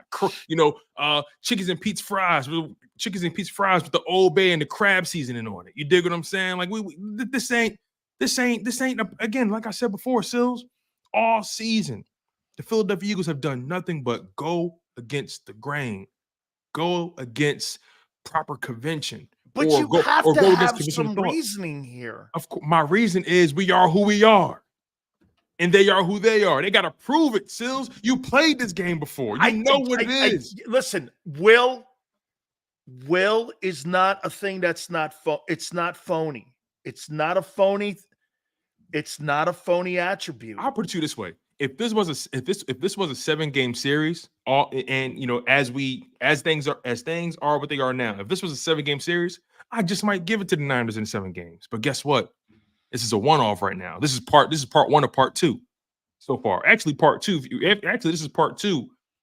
If you want to consider the NFC Championship part 1, they're looking. They see. Here's my problem, right? And this is why I think the Philadelphia Eagles win. The 49ers all season have been crowing about what they think they deserve, what they think belonged to them that was stolen. They're crying that something was stolen from them. They deserved that NFC Championship. No, game. it was taken from them. Help me understand what you think you deserve. In no shape, way, or fashion was I raised to believe that I deserve something. I'm owed something. No, you got to go out and earn it every single Sunday. And that's why they lose. That's why they're going to lose this Sunday, because they're going to go into this game thinking that they deserve to win, thinking that they're owed the victory. Nah, we're going to go out and earn it, and we're going to go out and take it. It's a difference in the mentality, Sills. I respect their talent. I respect their coach. I respect everything about the way they're built. The 49ers are one of the best teams in the NFL. I respect everything about their infrastructure. They are one of the most talented teams I've ever seen. I love the way they're built. These are the two best teams. But here's the difference. They lack it. They lack accountability. They lack that dog. So you're saying they're Dallas? They're Dallas West. Wow. They're Dallas West. They're Dallas West. They destroyed the Cowboys. I think they're better. I think they're better than the Cowboys. I think they're better than the Chiefs. But as far as like just they're all at this point, they're all glow and no spark. They haven't done anything since the 90s. I don't mean no disrespect here, but they're all glow and no spark. They've been to a Super Bowl. Yeah, they've been. 2. They've been. They've been. But you gotta finish the job. You can't put your name on the test and think you earned the A. We've been to 2. We've been to 3 this year. 3 this past 20 years. We got 1. All right, we got 1. They got what, 4 or 5? Okay, whatever. 5. They got 5. Okay, in the 90s. All right. In the 90s, but we're in the 21st century. I got it. Recent memory. The 21st century. You know, let's be honest. The 49ers, they're talented, but in my humble opinion, they're hanging on by a thread. In my humble opinion, at some point they got to get it done. The Niners are hanging on by a thread. At some point they got to get it done. At some point they got to get. You can't have all this talent. Don't you have to get it done too? Yeah. In the past 20 years, it sound like you've got something done. We in the past 20 years, we've got a lot done. In the past 20 years, in my humble opinion. Yeah, no, more than them. Yep. So I'm looking at it like this, right? In a tougher division. And again, you brought up some very good points, and I'm not diminishing those. I don't want to make it seem like I'm diminishing those points you're making. I respect every point you made because it's valid, right? The injuries, the fatigue, it's real. This isn't Madden, it's real. And like I said, I don't think they're better than you. Right. So I just look at it like this: if the Eagles make this a 4th quarter game, yes. which it will be, yes, because I don't think this game is going to be. I don't think this game is going to be as high scoring as we would like it to be. No. I think this game is going to be mid to low 20s. With the weather. Especially with the weather, if it rains, because I heard it's supposed to rain again. That's exactly what the Eagles need. I think they've got to make this thing a 4-quarter fist fight, get it into the 4th quarter, and if I've got to rely on Jalen Hurts or Brock Purdy to win a game, I'm going to rely, and that's where you win the game. But I think because you have to prove. This is what you have to prove. You have to prove that you can get out to a strong start. You know, absolutely. I hear every single human being in Philly and even on our channel sitting there telling me we haven't played a perfect game. Well, because you haven't called one. Okay? You haven't called one. When you call a better game plan, maybe that you're winning. Hurts, you're putting Hurts in a hole every game that he has to dig the team out of. And he does. Okay? And he does. Why would you do that against a football team you can't dig a hole against? You're going to have 4 quarters of football against San Francisco to beat them, in my opinion. Okay, I agree. 100%. That game is going to be a 4-quarter game. But if they get out on you, that's not going to be Buffalo. Because here's the difference between Buffalo and Kansas City. They had Kelsey. Here's who you played against. Kelsey and Stephon Diggs. Mm-hmm. When you got this game, you got Kittle, Ayuk, Samuel, McCaffrey. You're right. Philadelphia West. Listen, you're so right. It's up. The bottom line is, right, I think we both will agree. This is an uphill battle for Philadelphia. This is an uphill battle. That's why I say you can't win. Now, let me put it this way to you, though, right, Tone. I got you. If somehow they come out of this game with a win, I don't know what narrative you could possibly say, but I'm going to throw this at you why people will start to still chip away at it with you. So Dak Prescott today was named the NFC Offensive Player of the Month. Right. And I looked and I said for the month of November, Jalen Hurts beat Mahomes, Allen, and Dak. And that guy compiled stats. That made me believe right there, there's not a chance in hell unless he goes and runs the table like I said yesterday. Mm-hmm. He wins that MVP award. Tone, how in your right mind do you put stats over competition? I don't know how it's being done, if I'm being honest with you. Because here's the thing, the metric? There is none. It's simple. Do you know what the metric is? The metric Favoritism. The metric is the star. That's the metric. At the end of the day, right? People are Is it the star or someone else other than Hurts? Listen to this, right? People are clamoring over Dak Prescott's play over these past few weeks. They're fawning over his play. I don't get it. And my thing is, hold on, wait, time's out. Dak Prescott has been in the NFL for about 8 or 9 years. And he has what, 2 playoff wins to show for it? I think so. 2, maybe. And it never been to a conference championship game. Think about this. In the last 26 years between Romo and Dak, they've got 4 playoff wins. Never been to a conference championship. And we're talking about this guy as if he's done something. Everything he's showing us, we've seen it before. My thing is an overachiever. When are we properly going to start evaluating this brother? When are we going to start really evaluating him? He's not covered fairly. When are we going to start evaluating this guy like a franchise quarterback? They're not. They keep evaluating him like he's just happy to be here. Dude, I don't get how you look at when I saw that Dak Prescott got the NFC Player of the Month against the Giants, the Panthers, Commanders, and he lost to us in the same month. He lost to us and lost to the Eagles. So get this, Tone. They gave him more credit for losing to the Eagles than Hurts beating him for Player of the Month. Ain't that some shit? Ain't that something? It's complete disrespectful. Listen, in the month of November, let's really. That's totally disrespectful, dude. Let's really discuss this, okay? Now, I think the players probably hold him in a higher regard around the league. Let's really listen to this, right? I would. I don't understand it. In the month of November, the Philadelphia Eagles beat Dallas. They had a bye week. They beat Kansas City, and they beat Buffalo. Jalen Hurts has led 2 fourth quarter or second half comebacks in both of those games, in 2 of those games.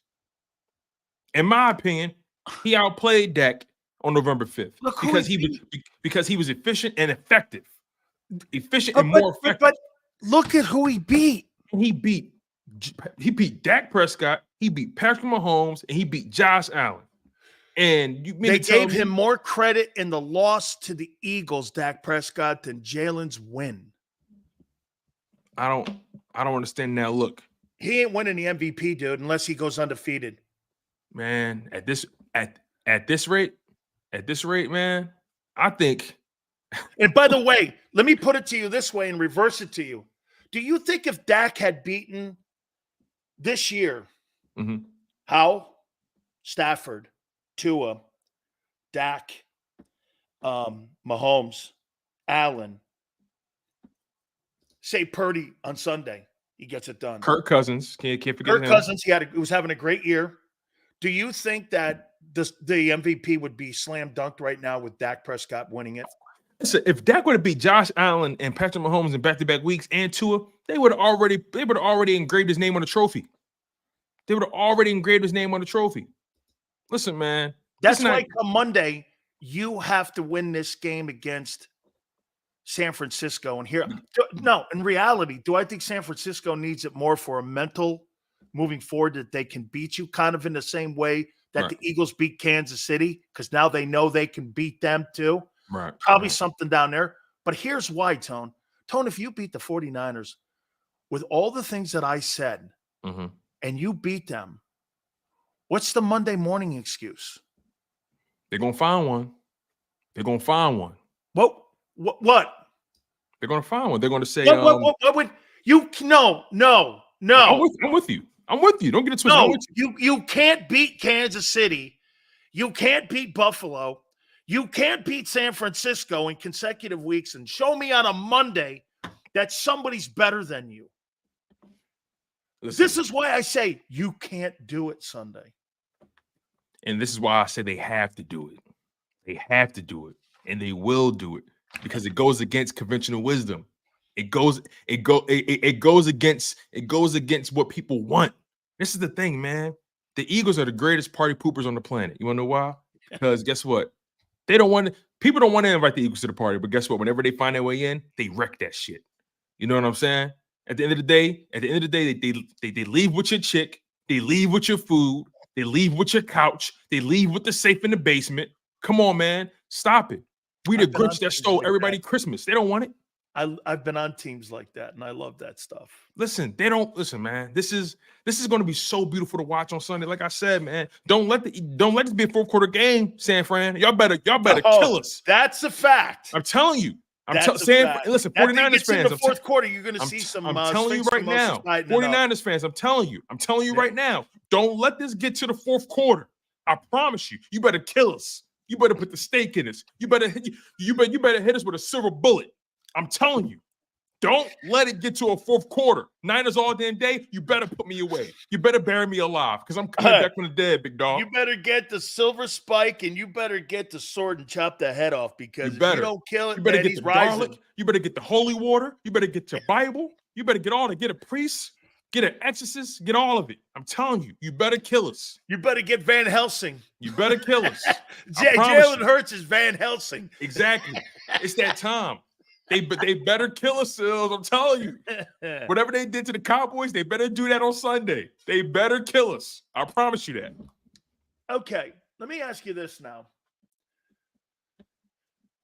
Do you think that this Sunday, Howie Roseman's inability to have retooled that linebacker position correctly and functionally will come back potentially to haunt him in the fact that, and like I heard you say earlier today, a status quo and how they do business, that I'm telling you, you don't, I mean, fundamentally, Tone, and I get your passion.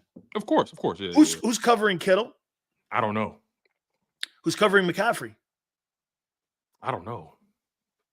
Okay. I don't know. If I'm being honest with you. You missing Zach Cunningham. Maybe Kevin Byard can challenge. Maybe Kevin Byard can challenge Kittle a little bit because he. So who stays with Christian McCaffrey? That's going to be the challenge. Here's my thing, right? With the linebacker, to your point, let's actually talk real football now. I think what the Philadelphia Eagles are going to have to do, in clear passing downs, they're going to have to find a way. I think they go big nickel most of that game. I think in that game they're going to go big nickel. You might see 3 safeties on the field because that's the only way they can properly try to limit CMC and George Kittle. You can't have 2 linebackers on the field with them. Matter of fact, one of them is hurt already. You're saying they're going to keep everything underneath and play in the 20s. They're going to try to keep everything underneath, force them to go the entire length of the field. I really think that's what's going to happen. I Actually, think they have to defend the numbers better. I think if they can defend the numbers yeah, and keep everything in the middle of the field, and then just get down and play goal line, not goal line, but red zone yeah, defense, because they've been pretty good at it this year and not giving up a right. ton of points. I think you're going to have to be somewhere in there. But what you can't have is Ayuk and Samuel on the numbers Mm-hmm. on the outside, and also them guys pushing those guys back, and all of a sudden Kittle's walking around, and there's Christian McCaffrey, and you got Christian. Right. They're going to attack Christian Ellis every time he's on the Oh field. yeah, for sure. I They're think gonna hit him. also a game plan that I think they should probably harken back to is that Dolphins game. If you notice, that was when the Dolphins, everybody was a weapon on that field. You know, Hill, Waddle, Raheem Mostert, you know, all those kind of guys, right? That offense was electric, and somehow, some way, Sean Desai managed to limit the damage with those kind of guys. I think that has to be the similar game plan, because I think Tua and Brock Purdy have similar skill sets. I think Tua's better, but I think they have similar skill sets. They both throw to spots. They both are timing quarterbacks, right? So if you can find a way to And they get two good coordinators. and they have two good coordinators. So if you can find a way to throw off the timing, and I don't know if you noticed this, tell me if you noticed something different, but I think over these past couple weeks, the Eagles have been playing a lot closer to the line of scrimmage, if you ask me. I think they've had the DBs a lot closer these past couple weeks. That's why they've been bringing more pressure too.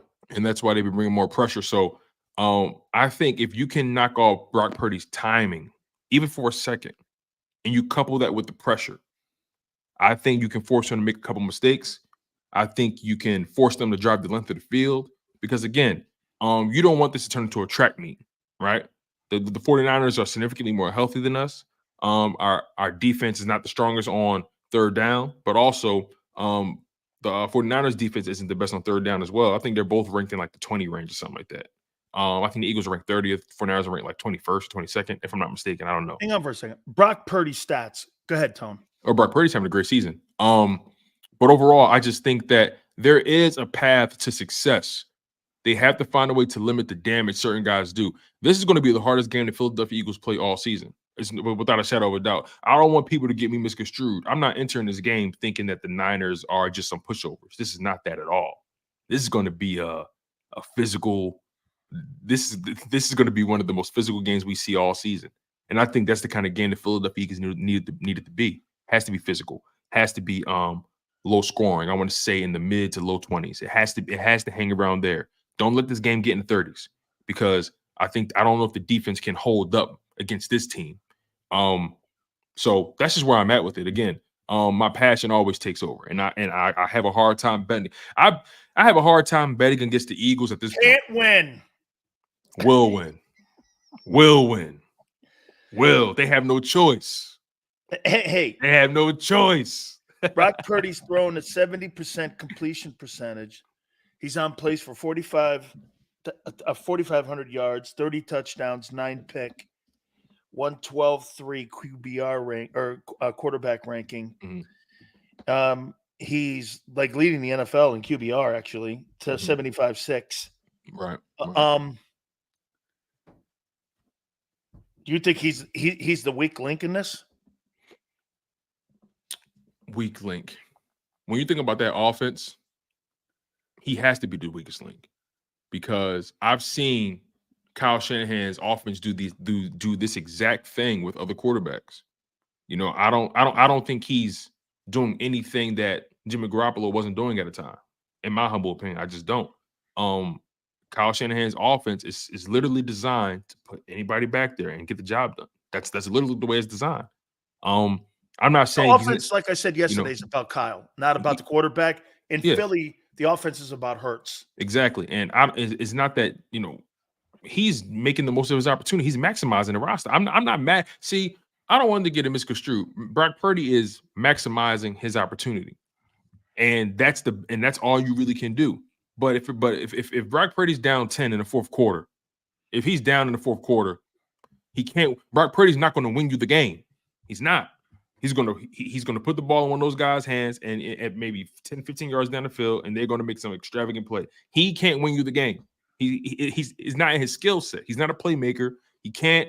Perfect example. That 3rd and 15 pass to That 3rd and 15 pass from Hurts to Olamide Zaccheaus. They're not asking him to make those throws. They're not. So I look at it like this. It's going to be, you know what's so funny? The Smitty says emotions cloud people's visions. But that's the problem with the 49ers. That's the problem with the 49ers right now. Their emotions are clouding their vision. When you start talking like you deserve something, something was stolen from you. Oh, this could have happened. This would have happened. That's emotion. Look at Death Row. Make sure you get Dallas Godfather to pick the 49ers.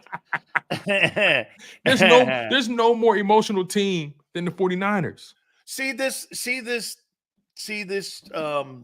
pep rally we're having here with Tone. Yes. That's really good and all, but come Sunday, man, it's going to be a bloodbath. It's going to be awesome. It's going to be awesome. Wait a minute, is that going to be enough? Do you think you're injured too much to beat that team Sunday?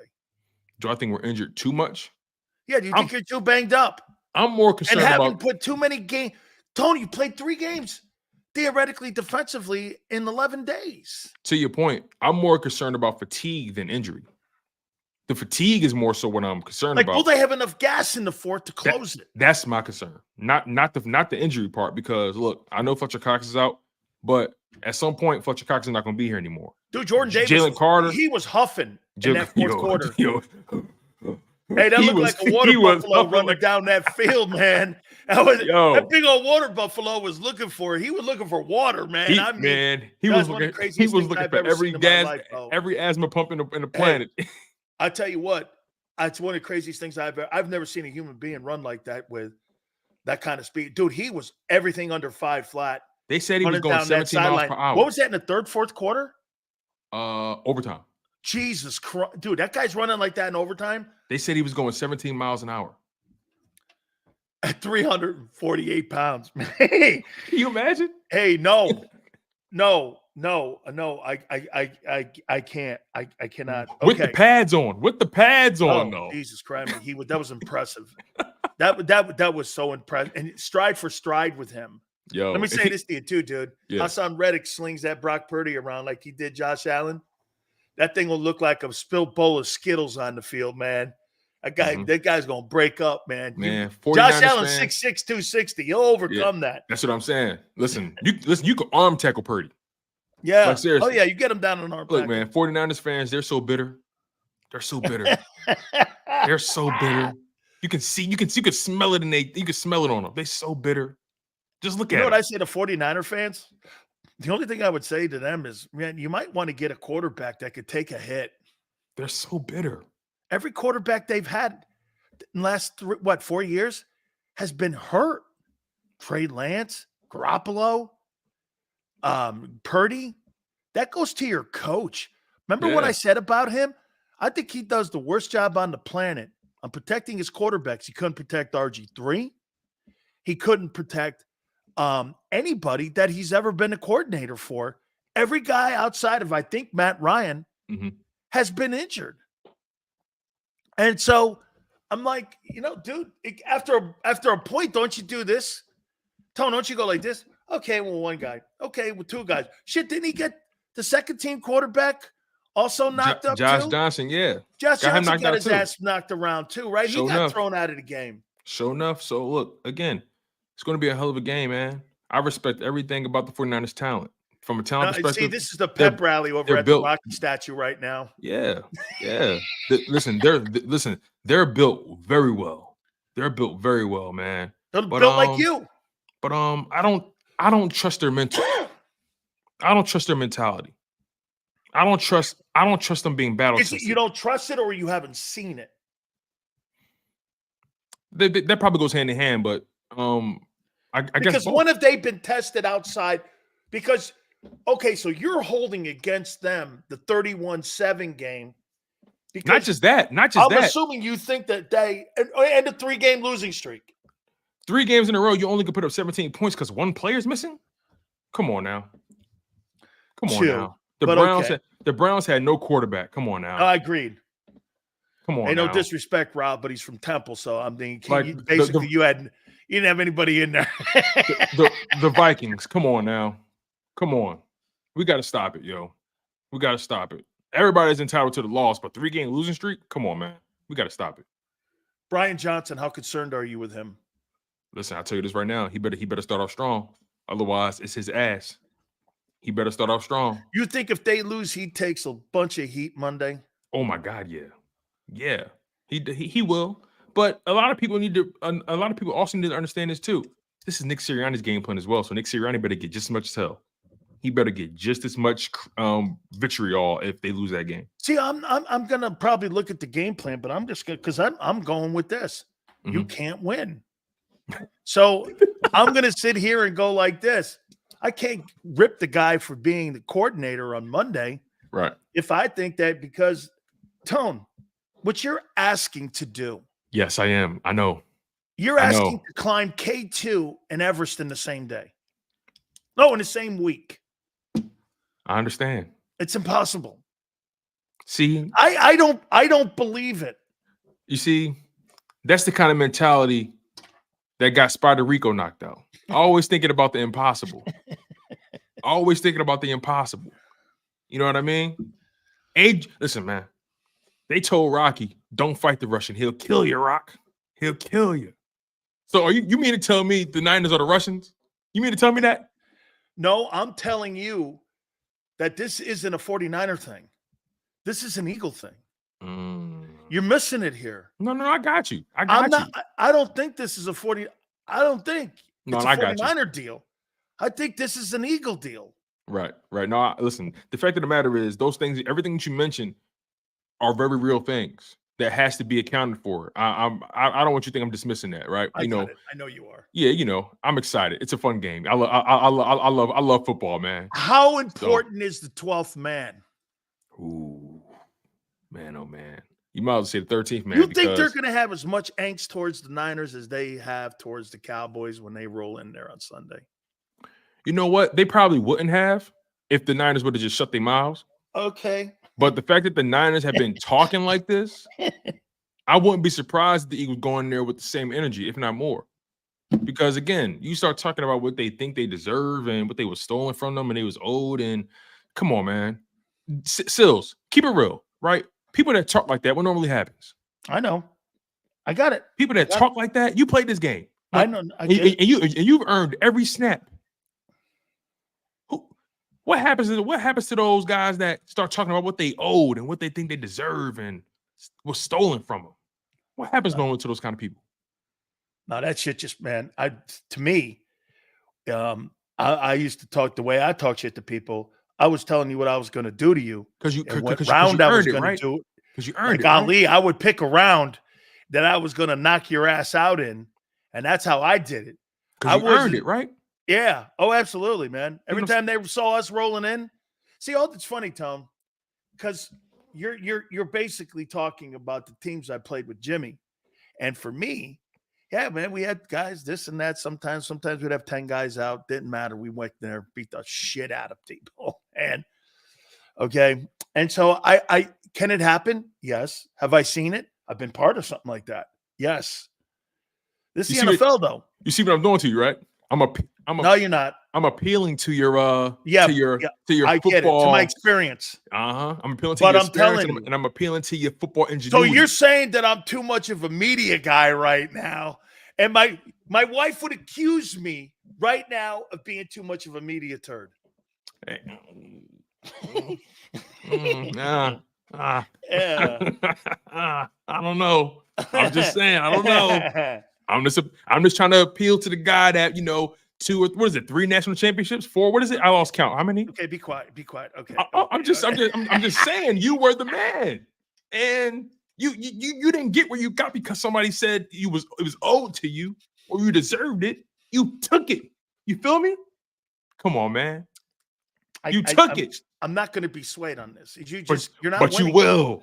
You're not. You will. You're not winning. Hey, this thing could be 28-10. Ooh, 28-10. Look at Tony goes, no, we're gonna draw the line here on 28-10. 28-10. You could at least aren't you due for one of them games? Hell no. 28-10 with Jalen Hurts? 28-10? No. Not Jalen Hurts.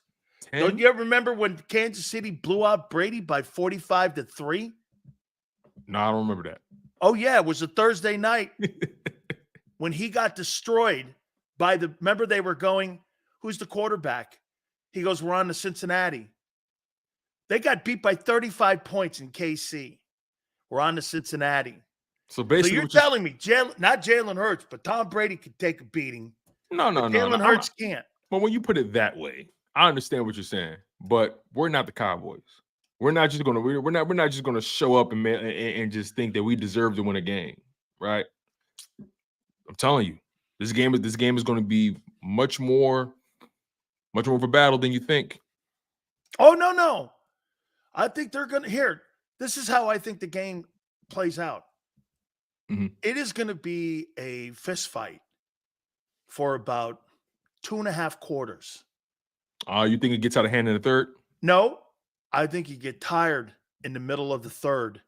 Mhm. And I think you start to see all the weeks and the year of the extra football, Right. and all of it, and the injuries build up in the middle of the third, and they pull away. And get this, that doesn't mean they're better than you. No, I Tone, I'm gonna tell you this. I swear to God, like if they're killed 28-10, that's a different conversation, and I don't believe it will be that. But they lose by a couple points. You don't really think on Monday I'm going to call the Niners better than you? I'm not listen. That's not happening. I don't think they will, but let's just say in the fairy tale, No, the media will. Eagles lose by 3 points, right? Never 27-24. They're not better than them. I don't think they're better than them. I don't. I just don't. See, Tone, this is an Eagle thing. It's not a Niner thing. I got you. I know. Fatigue, injuries, everything you're saying deserves its proper place for sure. But I'm just. But here's what happens. It sets up next week for the media then for Dallas. Mhm. If they win, you go into a 2-game slide. Mhm. See? Then it gets no, you're right. Hey, Tone, I got to tell you, these next 2 weeks Pivotal. may actually wait a minute, may actually help you win the Super Bowl. Walk me through that. I like where you're going with this. Walk me through that. Okay. Say you split. You're going to have a ton of naysayers. Say you beat the Niners and lose to the Cowboys. Mm-hmm. Dak wins the MVP. It's a battle the rest of the way out for the NFC East. Keeps you back engaged. Because after you win these next 3 games or these next 2 games, Tone, it's theoretically over. It's over. If they win these next 2 games, you'll have a 3-game lead on Dallas going into like the last 4 games of the year. Mm-hmm. I mean, you would have to have a complete collapse, and that ain't happening. Right. If they win both of these games, they drop both of those teams to 4 losses. Because I think the Cowboys get a 3-game lead on both of them. On both of them. That's why these next 2 weeks are so crucial. They're so crucial. Actually, you know what I think it's also crucial to? It's crucial to the rest that you're going to want to have in the back end of the schedule. Yeah. You can make an argument out of all the teams that are competing for the number 1 seed in the NFC, the Eagles need it the most. I think the Eagles need the number 1 seed the most because of the rest, not the home field advantage, the rest. They need the rest. This is an Eagle issue. It's not a Niner or Cowboy. It goes back to your point. It's an Eagle issue. You're right. I get it. This is an Eagle issue. I get it. That's why you can't win Sunday. But we will. Hey. Okay. So if you win, you go 11-1. Then you go into Dallas. That game will be 70 million people. Be like a Super Bowl. That's gonna be insane. That game's gonna be insane. That'll be the most watched football game maybe of all time. Look at regular like season. We're trying to help the Cowboys. We're trying to bring their ratings up. That's why that's why we gotta beat the Niners. We're trying to help the Cowboys in their ratings. So if we beat the Niners, that just adds fuel to the fire when it comes to that Cowboys game. All we're trying to do is make sure the Cowboys meet their quota. That's all we're trying to do, Sills. That's all. Who has the advantage in coaching on Sunday? Hey, by the way, so I'm not the biggest Kyle Shanahan fan. No, I know. I know you aren't. It's so funny you say that there's been a lot of questions around San Fran's defense from a coaching perspective this season. Have you ever seen a guy get more credit for, as you would say, showing up to the bar and not passing it? Man, he's the king of that. He's the king of that. He's the king of that, man. You know, Sean McVay actually proves something. You know what I mean? He's not just right. a wonder boy. He proves something. Right. This guy's won 2 NFC titles and a Super Bowl, right? Kyle Shanahan lives off his playbook and his last name. Like, come on, man. At some point, you got to get your team over the hump. I've never seen sometimes you got to get away from the nipple, don't you? I mean, I've never seen a head coach, don't you? I've never seen a head coach live off of his playbook and his last name more than him. It's right. I'm like this. I'm like, so we got to get off the Similac every now and then. Listen, before man. People start to go like this to you, man. I mean, look, because if that guy's last name was Smith instead of Shanahan, I mean, well, look at it. It took three different quarterbacks to the NFC title game. Okay, that's great and all. But how can I shit on Nick and say some of the things that I say about Nick and then turn around and go, well, wait a minute. You're actually the play caller. And that leads me to this here, because it's an interesting dynamic. They're 2 different guys. One's a play calling head coach, and the other guy's more of an organizing guy, and organizationally in a structure that handles his football team in a completely different way. Do I like head coaches that are play callers?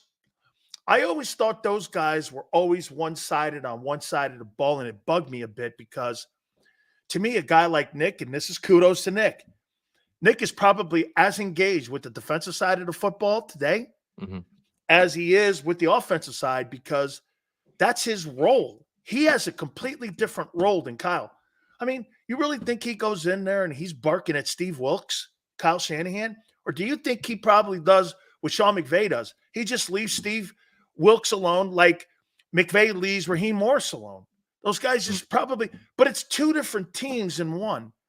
And I think that's why sometimes when you look at it and you go like this, Tone, Niners just don't look like they have the brotherly love and don't have the locker room, don't have the energy, don't have that guile. Because you know why? In Philly, I think everybody's on the same page. With the Rams and San Francisco, I think you got 2 different units in one building. That's interesting. You know, I wouldn't even be surprised about that, because I want to say a few weeks ago, I think when they lost to the Vikings, Kyle Shanahan threw Wilkes under the bus bad. And I'm like, wow, it's like that. You know what I mean? Yeah, because that's a scapegoat. You know, so it was just like, okay, you know what that was? To me, that was his guys, because you know why? He's engaged with his guys. Yeah, to me, that was one of those moments like, hey, it wasn't our fault. You know what I mean? Like kudos here. Okay, so finally did something that I like. And that leads to your point about it being kind of 2 different teams in one. You know, it is 2 different teams. That's a good point. You know, whereas Nick, the reason he falls on the sword for his guys is because he's engaged with his guys. Like you said, how many times you hear like, shit, I heard Sean Payton going after Vance Joseph early in the year saying how bad they were. Remember when they put that 70 on him? The Dolphins, hey, this guy. I mean, but to Sean's point, he kept him. He could have easily fired Vance. 70 Vance 70 Joseph. points. He could have easily fired Vance. Blew him out. Wasn't his guy. But guess what? I respect Sean Payton for having the patience to stick with Vance. Yep. Because that defense is playing lights out now. You think it was the experience that did that? Experience and believing in him. And they're probably closer today than they've ever been in their entire life, because Vance Joseph could easily have been blown out. Didn't Sean bring in Vance? What? Didn't Sean Payton bring in Vance? I thought he was there last year. Because Vance was Vance. I know Vance used to be their head coach a while back, right? Yeah, but I thought he was there a year ago. But remember, they gave Sean Payton pretty much carte blanche on that team. He kept him, and he decided to keep him. So whatever Vance sold him on, Sean was like, okay, I'm rolling with it. Yep. And he could have pulled the plug and panicked. But I think he understood that what we're doing here, me making a knee-jerk reaction is going to set us back. He was already trying to undo the Nathaniel Hackett, days and all that kind of stuff. So I think he felt like it's better for us in the long run if I stick with Vance rather than me making a knee-jerk reaction. Because if I do that, then I'm taking accountability away from myself, and I'm the head coach. At the end of the day, it falls on me just as much as it falls on Vance. So I like what he did there too. Do you get why Shaq Leonard is waiting? Oh, absolutely. It's genius. It's business, baby. It's business. He's going to see which team come Monday's more desperate. Cowboys tonight, Eagles Sunday, especially if you get torched in your linebacking core because you're so thin now. Even if the Eagles win. Even if the Eagles win. Even if they win, yep. Howard's going to be like listen, the number's going up by the minute. Quite literally. The number is going up by the minute. Brotherly Tough. Let's see what he's talking about here. $10 super chat. Wow. Okay. Thanks, Brotherly Tough. Appreciate it. How on God's green earth can the 49ers seriously beat the Birds? They're healthier. Bills had the best plays against us all season with one guy and still landed the last haymaker knockout. Bro, they got 7. They got 5 different guys in San Francisco. It's Stephon Diggs. Josh Allen is the guy, like I said, out front of the Wells Fargo Center. And he's got the tambourine and the drum and the trumpet, and he's the guy playing all of that. Mm-hmm. Brock Purdy he's got Ayuk, he's got Debo, he's got Kittle, he's got McCaffrey. Right. He's got guys that are going to make first team all pro. I'll put it to you like this, right? If the Bills have a fastball, right? The Niners have a fastball, curveball, screwball, eephus pitch, sinker, cutter. They have more pitches than the Bills do, right? But again, despite all that, I think we got some guys. I think we got some contact hitters that can get us on base and bring us home. Absolutely. Hey, Tone, can you do me a favor? Sure thing. Jason Cole. Right? Can we send Jason Cole that link? Sure can. No I'm problem. sure you That's probably did anyway. Okay. Let's take a timeout. Yes, sir. And we'll get Jason coming up here, our Hall of Fame voter. He's got Eric Allen on the ballot, by the way. Finally. Okay? So I mean, you've been campaigning for Eric it. Allen. All right, let's do it. To the Hall of Fame. Okay? Let's do it, man. Of course, man. I appreciate you. Listen, 11-1, baby. 11-1. Can't happen. Let me tell you this, man. That'll be some Monday show. All right. Hit the like button. Keep it here on the National Football Show.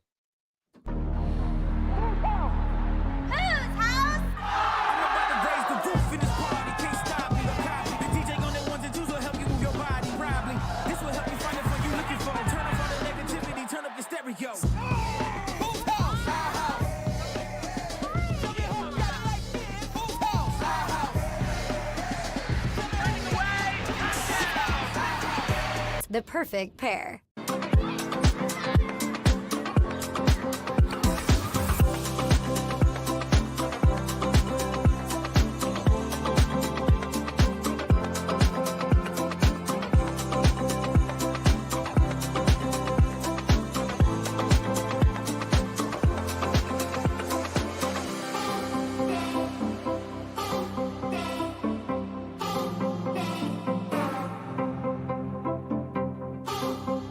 If you own a company and you're not producing a podcast, you're missing out. The public consumes messaging when they're ready. Join the professional podcast network of companies and let JAKIB Media Partners put you in the podcast arena. Come to our professional studio or we'll come to your place of business and professionally produce your company podcast. Call JAKIB Media right now at 267-261-3428. 267-261-3428.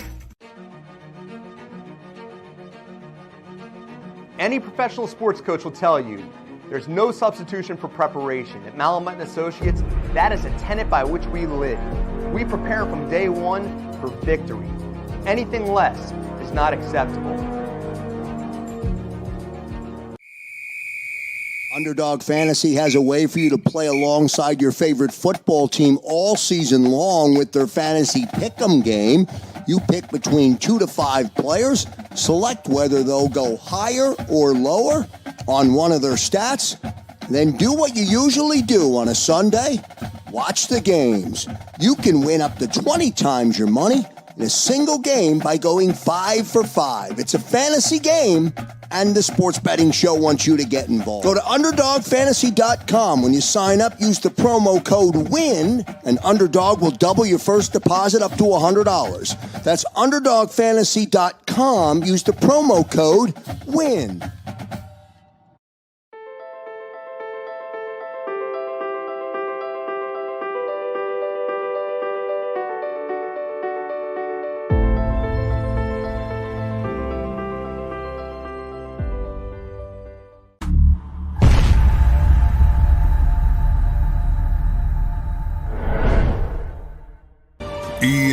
EAGLES, Eagles.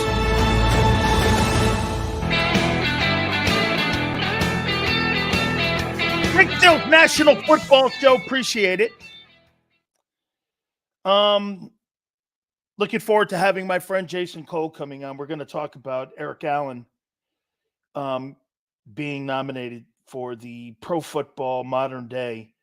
This came out a couple days ago, and here are the modern day guys. Randall Cunningham. Randall's not a Hall of Famer. Doug Flutie's not. Donovan McNabb. Is McNabb a Pro Football Hall of Famer? Is Michael Vick?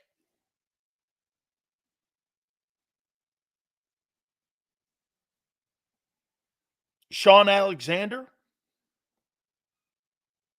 Eddie George? Eddie George a Hall of Famer?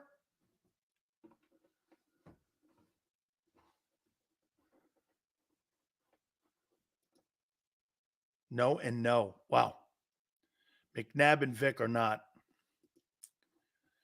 Hall of Fame talent, though. Not Hall of Fame results, right?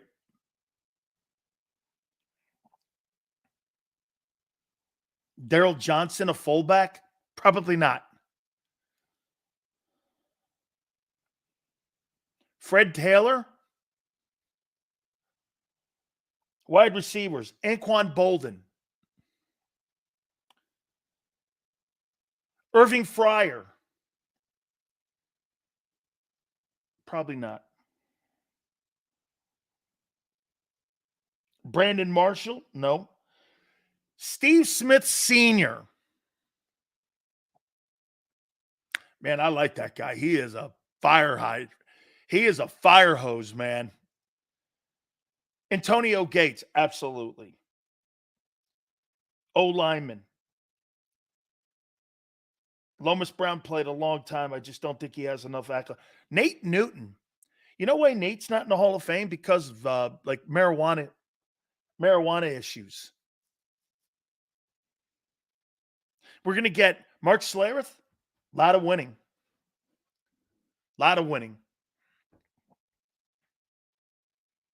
D lineman, Dwight Freeney.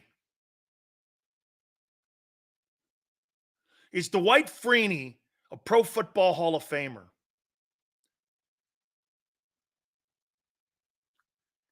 Yes?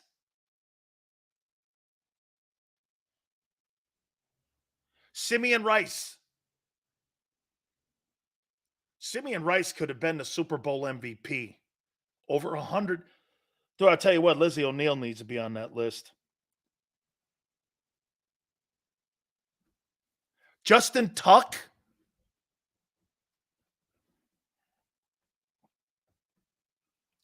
Linebackers, Cornelius Bennett for sure. Hardy Nickerson.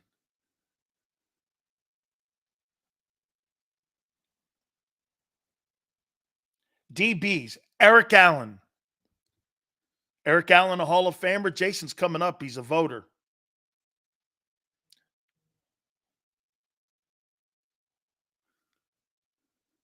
Hey, Seals, do you think Steve Smith's game or his game with personality? I like all the things about him. He's a tough-ass dude. Eric Allen, is he a Hall of Famer? You put Rondé Barber's ass in. How is he not a Hall of Famer? Rondé Barber is not better than Eric Allen. No, Simeon Rice and Hassan Reddick are not the same. Simeon Rice is 6'5", 6'4 and a half, 265 pounds. Not in the same, not even remotely close.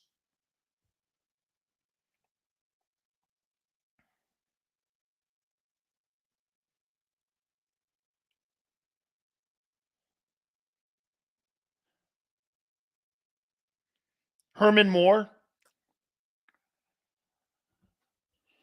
Donovan McNabb.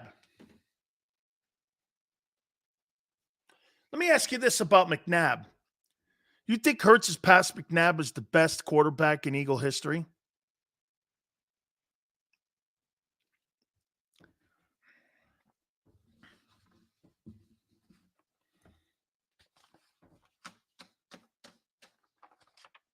You think he's passed him?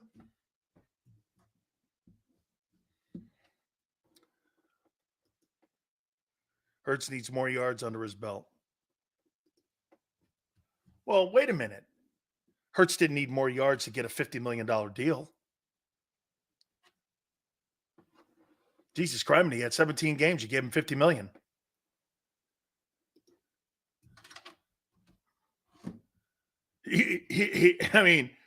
He played 17 games. He became the highest paid player in the history of the Eagles.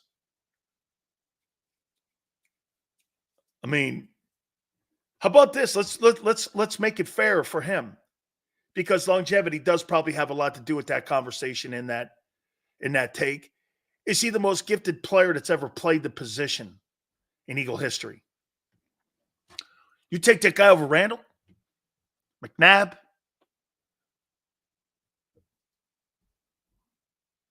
Vic.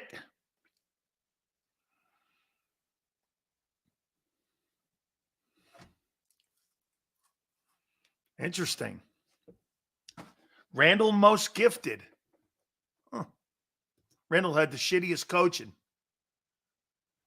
Randall was not the most gifted, according to Tone.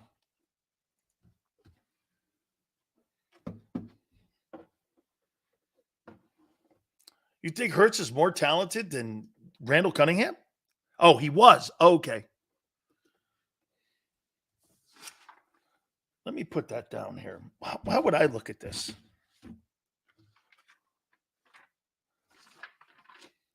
If I had to pick the quarterbacks in Eagle history, go from 80 with Jaworski. Number 5.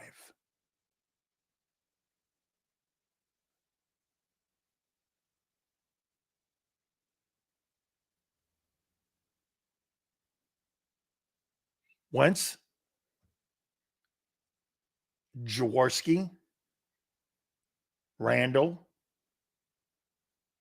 McNabb, and Hurts. 1. Is that fair? You have to put Wentz in there. He owns all your records. I wish we had Randall with Steichen as our OC. Whew. Wow. Wentz has to be in there. Randall was and is the most gifted QB in Eagle history. Can you imagine if he had, like I said, Shane Steichen? Okay. Bruce loves McNabb. All right. Hurts has to win a Super Bowl. Why? McNabb didn't, nor did Randall. But those guys have longevity, so I get it. We still got to. Ryan says Cunningham started a new type of quarterback. If he had the coaching of today, he would have 3 rings. Really an important game on Sunday, but this list came out. And I had Jared Bell ask me a question about some of these candidates that are now the modern day. And of course, as you know, before I bring Jason Cole on here, you know, that Jared Bell goes, what do you make of some of these guys? And I'm going to ask Jason the same thing here. And not all these guys. I'm not going to ask them all, but what he looks at with a guy just, and by the way, he has to do a ton more research into this. And then it comes down to listening to the presenter, all of that. And they have to sit in a room. This is a tedious process, especially when you see names that are just like, there's like 150 deep or 173 names or something like that, that it's that deep there. And what a task. And by the way, you know what's really sucky? This must really suck for Jason at times, because you know why? If you're some of these players, you take it as an insult that Jason doesn't pick you for the final 20 some odd or down to the last guys, because you're insulting someone's career. It's not really insulting. It's putting it in proper perspective compared to what we're talking about with the guys with the gold jackets. T.O. took it that way. It's not an insult, dude. Okay? They took everything, and you were such an asshole that they added an extra column for you. Lawrence Taylor had drug issues, and they overcame that, put him in on the first ballot because of that. You were an asshole, so they added a column, and they're going to add columns on you. Or some are. Not everybody's going to, like the guy in Chicago, or Kosh, he's not going to vote the same way Jason Cole or Jared Bell or anybody else, Rick Gosselin. Those guys vote. So let's bring my friend in. I do want to go over some of these names here. Would you make the deal, Jace? Came out.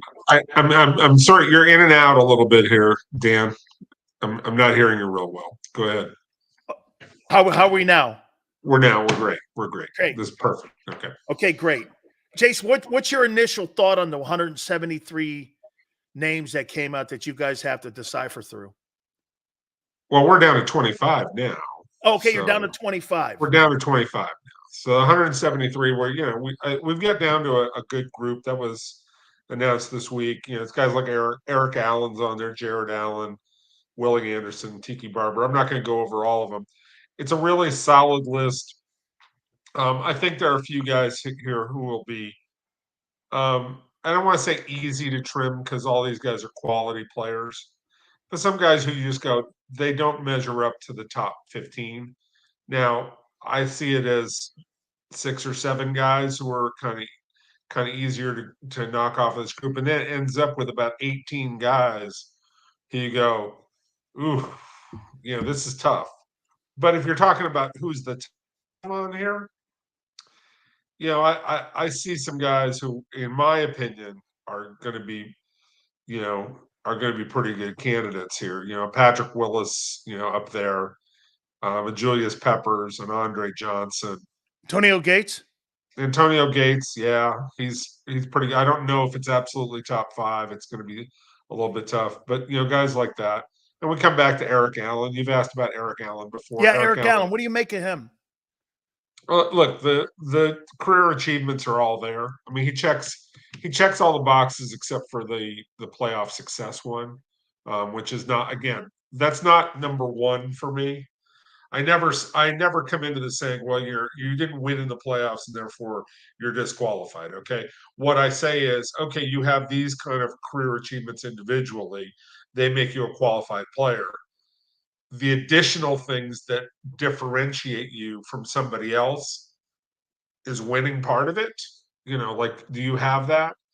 But with Dan Marino, you would never hold the fact that the Dolphins didn't win the Super Bowls with Dan against Dan Marino. But he's 7-9 in the post. No, I wouldn't. But right, yeah, he's 7-9 in the postseason. Who are we Marino? About? Yeah, I mean, look, it wasn't great in the postseason, but if you watch the man play, you just go, "That's what a Hall of Famer is." Eric Allen, you go, "That's a really great player." Is it Hall of Fame worthy? It's close. But he has all the requisite numbers that measure up with a ton of different Hall of Fame guys. So I think he's going to make the top 15. And then it's a matter of how does it shake down among those top 5. Sometimes you get in that room and you feel like there's some momentum that starts to go for 1 or 2 guys. It doesn't happen every year. It doesn't happen all the time. It doesn't happen with more than 1 or 2 guys. But every once in a while, there is momentum that builds for a particular player. And Brian Dawkins was a great example of that. All of a sudden, one year, he was on the final 15 a couple of times, And then all of a sudden it was like, no, this is the guy. Like among the safeties that we were arguing about, people were like, this is the guy. And that Brian was the Dawkins feeling you wasn't a got. first ballot? I don't think, no, he wasn't a first ballot Hall of Famer. He got in early in this process, but I don't think Brian's not a first ballot Hall of Fame guy. Not in Man. my So memory. does it really come down to like, because once you pare it down, Jace, and you get down to that 15, it comes to who's in the bunch, right? I mean, as you could have guys that are like so close to Eric and someone else, like what is his name? What's the guy's name in Kansas City? Albert Lewis. Yeah, Somebody Albert. like, I know he's not on this list here, but what I'm saying is somebody like Albert Lewis is a great player. He was a really good player in Kansas City. But does it come down to stuff like that? I mean, it's just like sometimes you look at it and you go, well, both. I mean, you can't put one or the other in. So we got to go over here and put that guy in. Look, there's no formula. Okay, everybody's like, "Oh, what does this happen?" It depends on the. Okay, it depends on the group, and a lot of people are like, "Okay, we're sort of wide receivers." Well, yeah, we've had classes where more than one wide receiver goes in. It's not like we only pick one. There have been classes where there are four offensive linemen out of the five guys. I think if you look up the year that Marcus Allen went in, it was Marcus Allen as a first ballot guy. And then it wasn't a particularly great group of guys among the rest of the 15. I think there was four offensive linemen with that guy. Joe DeLamador as well. Yeah, like it was a lot. It was a lot of guys. And it just happens that way sometimes. And then sometimes you get a year where there was three first ballot guys. The year Calvin Johnson, Peyton Manning, and Charles Woodson got in, and all of a sudden there's three first ballot guys, and you basically have this really tough argument among the 12 remaining guys for two spots. Like that's how it comes down. Now we're not saying that we're not just going, oh, first ballot guy, but you kind of know. If you do your homework, like, and to me, out of that group, Calvin Johnson wasn't the slam dunk. It was Woodson and Manning were the slam dunk ones. And like, I was like, okay, is Calvin Johnson really a first ballot guy? And I'm like, I think he is. He just doesn't happen to measure up with Peyton Manning and Charles Woodson. Like they're first ballot guys where, like you don't even say anything with. Well, in the last certainly 20 with years, Manning. Calvin Johnson's in the top 4 or 5 players ever play that position. He is, and so then you go, yeah, like he belongs. He just didn't have the same career that Peyton Manning and Charles Woodson had. It's like you just go, yeah, he's not them, but he's still a first ballot Hall of Fame guy. Absolutely. Jace, when you look at a guy like Eddie George, is Eddie George somebody that you look at with his type of career, especially those great battles he had with Ray Lewis, that you look at what those rivalries meant and how you look at how those Titans and Raven teams played and what it meant to the league? Because that was a dynamic rivalry between those two guys. That's part of it. That's part of fame. It's part of, like two guys laying it out on the line. The way that Eddie George played running back the classic way that guys are supposed to play a running back, right? And he's such a good dude too, right? Like I love him. Yeah, I mean, he's a really wonderful guy. And you go, like, that's a tough ass running back. Like, I'm giving that guy the ball on, in a 3rd and 1, 3rd and 2 situation. Go get me yards I need, right? Or 4th and 1. I'm putting the ball in Eddie George's hands, right? And he's not quite as big as Derrick Henry, but he's built along those lines, yeah, he's right? like that though. I mean, and yes, the battles. And he ran like him. He did. And the battles between Tennessee and Baltimore are epic, just absolutely epic, because those were snot knocker teams, right? Like it's a battle between which one of the two of us is going to knock the crap out of you first.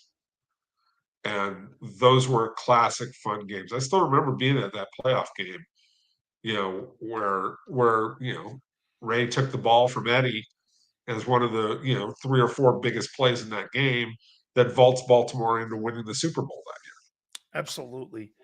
Do you think Donovan McNabb is a Hall of Fame candidate down the line? Do you believe or is he in the Hall of Very Good?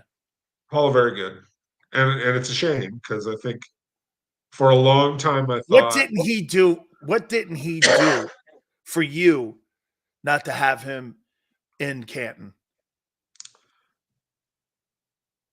he didn't finish great.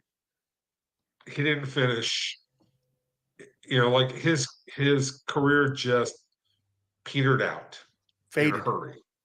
He faded really fast. Like he has, I'd have to look at the stats really much more carefully, but he has a really solid 9, 10, maybe 11 years in there. And they And traded then, him in the division too, like the right, Washington. they were completely and totally unafraid to trade him within the division, which tells you a lot. But all of a sudden, he just hit a wall. And the stats are terrific, but they're not as terrific as, say, some of the other guys who are there. I mean, it's a shame because I think Donovan had a lot of time in his career where he was better than a lot of guys who ended up in the Hall of Fame. But the sum total of what he was comes up short to me. It's like You think he's better than Ken Anderson? Yeah, he's way better than Kenny Anderson. I mean, Kenny Anderson, Kenny's not in the Hall of Fame. Fine ball player, no disrespect too. I mean, no disrespect to Kenny Anderson. Look, Kenny Anderson was a guy who, lived on, he lived on Bill Walsh's system, which was early on, and get the ball out of your hands really fast. Don't screw around, which you had to do because you were playing. Forrest Gregg carried it over. Yeah, I mean, you got to play that way because you're in the division with the Steelers, and the Steelers are going to, break your jaw every play. If you hold on to the ball, you're going to die, right? Like that's the kind of teams he was playing against. So the ball's got to get out in order for you to run a functional offense. But just because you're like the most accurate passer of the 1970s, and getting the ball out of your hands doesn't make you a great player. Like that doesn't distinguish itself, in my view. It just means you had some really nice stats that went with it. I'm going to get into a comment that I want to get your opinion because you have voted on the MVP, and I want to ask you something here. So today, before we get into the NFL news, today, Dak Prescott was named the NFC offensive or the NFC offensive player of the month. And I said this, how do you not give this to Jalen Hurts, who in the month of November beat Dak, he beat Mahomes, and he beat Allen. And he beat Allen and Mahomes in a 7-day stretch. When did he beat Dak straight up? Was that in October? This right before the bye. Yeah, but he did this past month, right? Yeah. So he beat the guy. He did it in November. He beat him. They gave Dak more credit for playing well in a loss than Jalen beating him. And get this, Jason, knocking the pelts down. Look at who you beat. I don't care what the stats are. He had 5 touchdowns in the Buffalo game. Look at who he beat. Jace, what's the metric on how you look at the most valuable player? I say there's no way he wins it when you're giving somebody like Dak, who beat New York, Carolina, Washington, and you're trying to convince me that Dak beating him beat the NFC Player of the Month. Super Bowl MVP. Just stop. It's not. It's a ridiculous award. That it's sort of like when I learned today that Deion Sanders was named Sportsman of the Year by Sports Illustrated, right? Yeah, that was a great story. He's not Sportsman of the Year. Okay, 4-8. Right, he was Sportsman of the Year. He's an interesting guy, interesting story. Not Sportsman of the Year. Sports Illustrated named him Sportsman of the Year. So along those lines, making Dak Prescott the Player of the Month in the NFL or whatever the stupid award was, right? Over what you've seen from Jalen Hurts this past month, who to me, and again, I try to not get into this argument of who's the MVP halfway through the season or 3 quarters. But if you're asking me, you're putting a gun to my head, like who's the MVP? It's Jalen Hurts right now because they're 10-1 and he's doing some amazing things. And that's over. I've been pushing AJ Brown a lot. okay, because I thought he was so good in the first half of the season. Now he's tailed off a little bit, okay? He's still really good. But to me, like Jalen Hurts is the guy, like he's the reason offensively that they get, that they wake up and they're consistent. Like the way he's running that team. Is he a spectacular player? Not necessarily, but he's a lunch pail guy with a lot of talent, and they're winning tough games right now. And they, again, they may or may not win a Super Bowl, but if you talk about the most consistent team in the NFL and the team that in the past 5 games, right? Because they've beaten Miami, uh, Dallas, Dallas, they beat Kansas City, Buffalo. Buffalo. Those are 4 of your last 5 games, and 3 of them, I think, are you were trailing at half, Yeah. right? Yeah. I mean, he's doing a heck of a job. The whole team's doing a heck of a job, but Jalen's doing a heck of a job. Winning matters in that one, and you beat the guy straight up. Now, Dak had a good game against Philly. He held up his end of the bargain.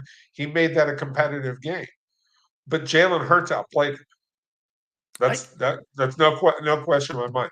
So this is a ridiculous award. It's only Player of the Month, so let's not get too far flung with it. But when stuff like this happens, you just sit there and go, "Who's making this decision?"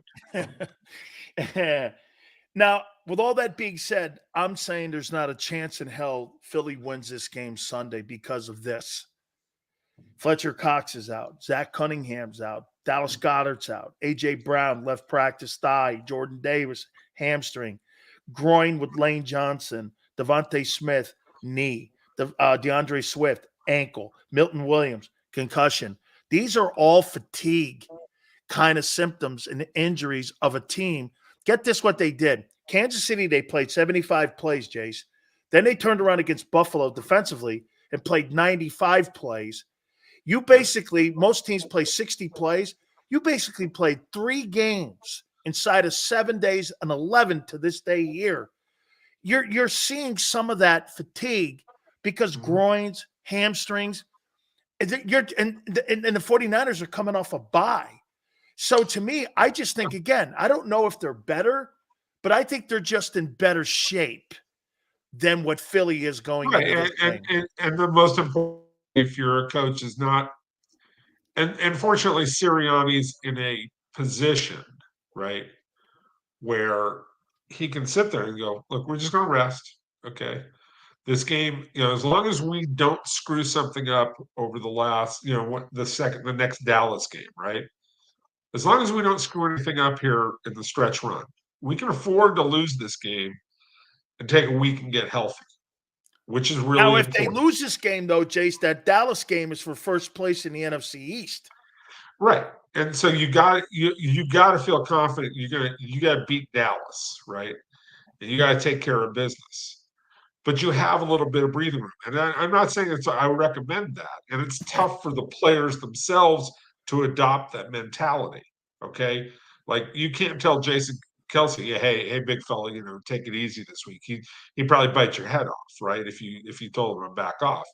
But you can sit there and you can say, look, I'm not taking chances with, Jordan Davis. I'm not taking chances with this guy. I'm not taking chances with that guy. I got to make sure that I'm healthy for the last month of the season because that's where it really matters. Because look, Philly's the most consistent team in the league. They're the best team in the league right now. That can change in 2 weeks. Yeah. And because Dallas Goedert, they're not. Yeah, they're not so point, far out. I wouldn't play Goddard this week. I'd get him back healthier for Dallas. All that stuff. That's what your doctors and your medical people tell you. What they say, but I understand what you're saying. I just look. The most important thing is they're the best team in the league. If they're healthy, okay, make sure that you're healthy for the stretch. Take care of yourself. Make sure that you're playing well in the stretch run. You built up this lead in the NFC. Take advantage of it to as best you can, and let your guys get healthy. Don't push guys out on the field that you can't afford to lose for the stretch run. Who do you like Sunday? I mean, I look. I like San Francisco. I think San Francisco's probably got a little more desperation, and they got something to prove in this game a little bit more than Philly does.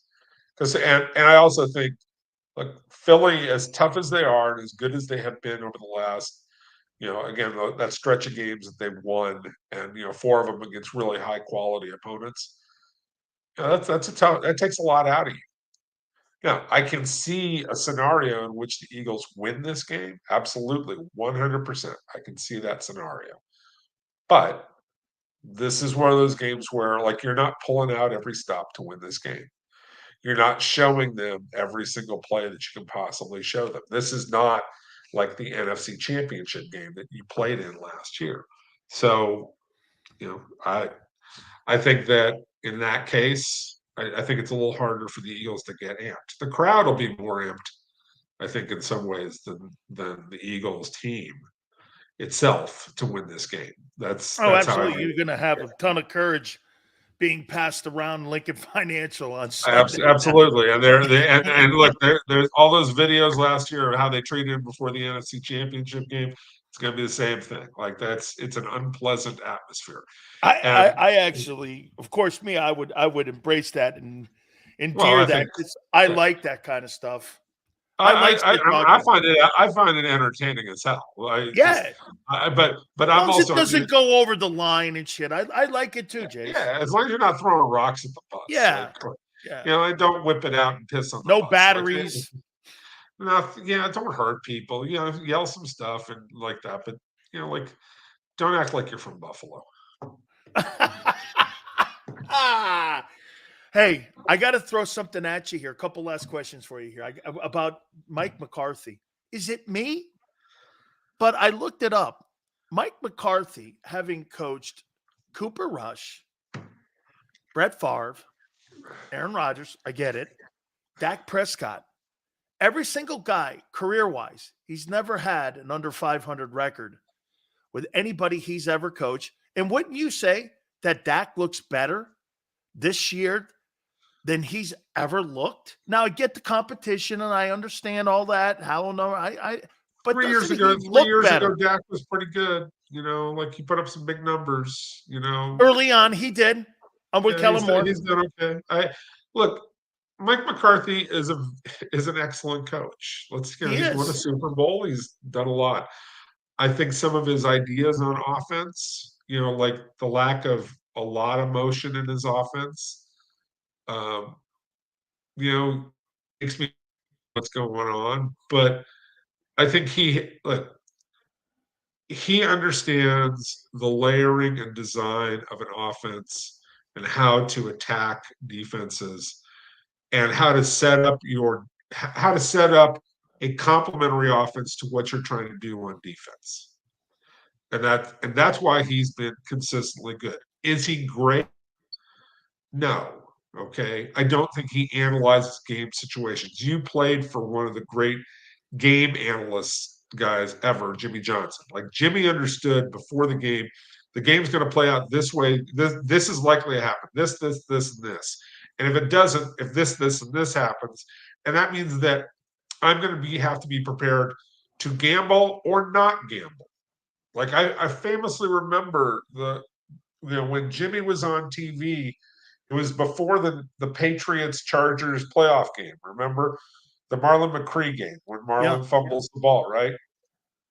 And Jimmy says, out loud, and goes, if you're listening, Marty Schottenheimer, this is not the game to gamble. You're the better team. You're at home. You don't have to extend yourself. You're way better. Is that the 14-2 team? Yep. Yeah, the 14-2 Chargers team that should have won a Super Bowl. And then he got fired. Right. It's like he goes, just play your hand out. Play your cards out. Lay them out. You have the better hand. Jimmy said that before the game. So what does Marty do? 4th and 10, goes for it. Does stupid stuff throughout the game that makes it a close game against a Patriots team that really wasn't very good. Agreed. Okay, it was okay, but not very good. Opens the door to make it competitive. The game gets competitive. McCree makes a critical mistake and doesn't just fall down. All of a sudden, the Super Bowl is in Indianapolis that year, right? Right. It was wasted, and he was exactly right because Marty was so tense from all those games he had ever lost. The ones to Elway when he was in Kansas City. Cleveland. The ones in Cleveland. Like also against Elway. All those games that he had lost, he was so uptight, right? That he felt compelled that he had to do something to extend himself because he hadn't in the other games lost them. And in this game, he had the better team, and he shouldn't have gambled, and he did. Don't you think that when you look at McCarthy, like tonight, one thing, I think he looks a little calmer, but to me, I always looked at him, and I'm friends with Mike Martz, and the two things that those guys struggled at was challenges, 2-minute drills, when to call timeouts. I mean, Andy Reid struggled with that when he was in Philly, and he's gotten better. I've told you this before, Jace. I thought that second half in that Super Bowl in Arizona was the best I've ever seen him coach. With timeout, situational play calling, that was some of the best I've ever seen. Because my question always used to be with him, 2 minutes going into the half and 2 minutes at the end of the game. I thought he kind of struggled with challenges and also proper timeouts. Well, Andy was really stubborn. Like if you talk to guys like Joe Banner, and look, Andy Reid's a brilliant coach. Oh, he's totally brilliant. Absolutely a genius, right? But like everybody's got sort of hung up on their ideas. Like everybody, like I really believe in this. And Danny's always believed in I'm going to throw the ball and I'm going to challenge people. And as time has worn on, it's like, no, we'll run it. I may not have a great running back, but we'll run it. We'll work the clock a little bit more. Like he's matured that way, and he's got out of it. I just remember hearing stories from people in Philly going, we would have spend off seasons talking to him about clock management, and he would just like kind of chuckle and laugh and ignore what we said, and he just didn't, he didn't believe it. Now he kind of believes it. Yeah, he does. Hey, final question for you. All right. Let me answer the other question. It was about McCarthy. McCarthy looks more settled but because I think that this is the most in control he has been in his time in Dallas, and really the most he's been since the Super Bowl year in Green Bay. Because I think he's having more fun. I think he's having more fun, but fun for him is he's the coach, right? Like he's in control of the situation. Well, previous to this, like he wasn't really running the offense, which is what he believed. He wasn't running the offense in Dallas. It was the offensive coordinator who was running it, not doing it the way he necessarily wanted to do it. So he's back in charge. And in Green Bay for so many years, he was at odds with Rodgers. He wasn't really doing it the way he wanted to do it. He was doing it the way Aaron wanted to do it, or they were fighting so much about how it should be done that it wasn't fun for McCarthy. So I think that there's some truth to what you're saying. I still think that there are some things that Mike needs to do to modernize his thinking. I think he's got a little bit of what was when Dan Reeves got to Denver and was still running Tom Landry's playbook. Like, and was running this formation. Hey, it's not. Yeah, it's just the truth. You're playing 1970s football. How was John Elway 2-3 in Super Bowls? Dan Reeves. Well, just look at the talent. Like, they didn't have any. They didn't. They had John, and then they had a bunch of guys who were just guys. And what they were the Denver Broncos for 10 years under Dan Reeves were John Elway and a bunch of guys who were try hard, overachiever guys who were a reflection of Dan Reeves. Try Cowboys, hard, you mean Tom Landry guys, kind of guys. No, Landry, no. Cowboys had pure talent. Well, it's because someone else was picking them. Well, yeah, because they were advanced when it came. They were very advanced when it came to scouting, and they were incredibly advanced at how to invite college coaches to Dallas during the wintertime before That's the all draft. Gil. And well, yeah, because they would ply him with alcohol and golf and maybe a few women, and they would get all the information they possibly could about every I don't know player. what he's talking about with the $1 million. I don't. I'm Go ahead. just saying. I'm just saying. Hey, the Cowboys had a there table might at have the been a $1 million few saloon. ladies. I heard this. I heard that there may have been a few ladies. Yeah, there was a guy. There was a girl named Chandelier. I don't know. I don't know, but it was maybe there was some alcohol. I know that happened. Hey, there was you want golf. a steak? Some you want to lady, go to the Fountain yeah. Blue? You know, you go. That's what we got here. Okay, find me here. Yeah. All right. What's this thing with Rodgers? What are we doing here? And by the way, I've never seen an Achilles tear where a guy comes back 11 weeks. I'm not going to call him a liar, but Jason, unless he's Adrian Peterson at 41 or whatever he is, 40. I don't know what's going on in New York because Achilles injuries take 26 months. Well, the question was, could it be a partial tear? Could be a partial. Could it be a partial tear? Number one. Okay. Or is it a partial tear? We don't know. Nobody's ever really. Why come back? You're out. Because you're Aaron Rodgers and you always want to prove the world wrong, and because and this is where I say he's only got a couple years left, right? He's sitting there going, if we got a shot at the playoffs and I can maybe get in, do something with this, and I kind of look and go, whatever. But Aaron Rodgers loves to prove people wrong. Is he doing this for his brand though? It's all about the brand, but I think ultimately it's not about football. It's about the brand. There's some of that, but if the idea is that you're trying to get yourself healthy to play and take advantage of a playoff opportunity, there's nothing wrong with that. Excuse me. The end result is a positive for the Jets. There's nothing wrong with a guy working his butt off to try and get back to play. Is it being a cynic? I guess too much. You're right. Like at the end of the day, he's trying really hard. Now, I don't think he faked this injury or lied about it because that means you would have to give up on playing the season. Like that's where it doesn't make any sense. Right. So he wouldn't do that. He legitimately got hurt, couldn't play, but he's working as hard as he possibly can to get back on the field. Good for him.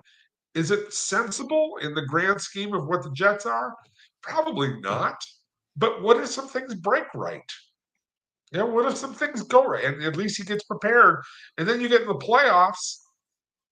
And I got Aaron Rodgers. Yeah, I got it. Against an AFC field, like Baltimore doesn't scare me.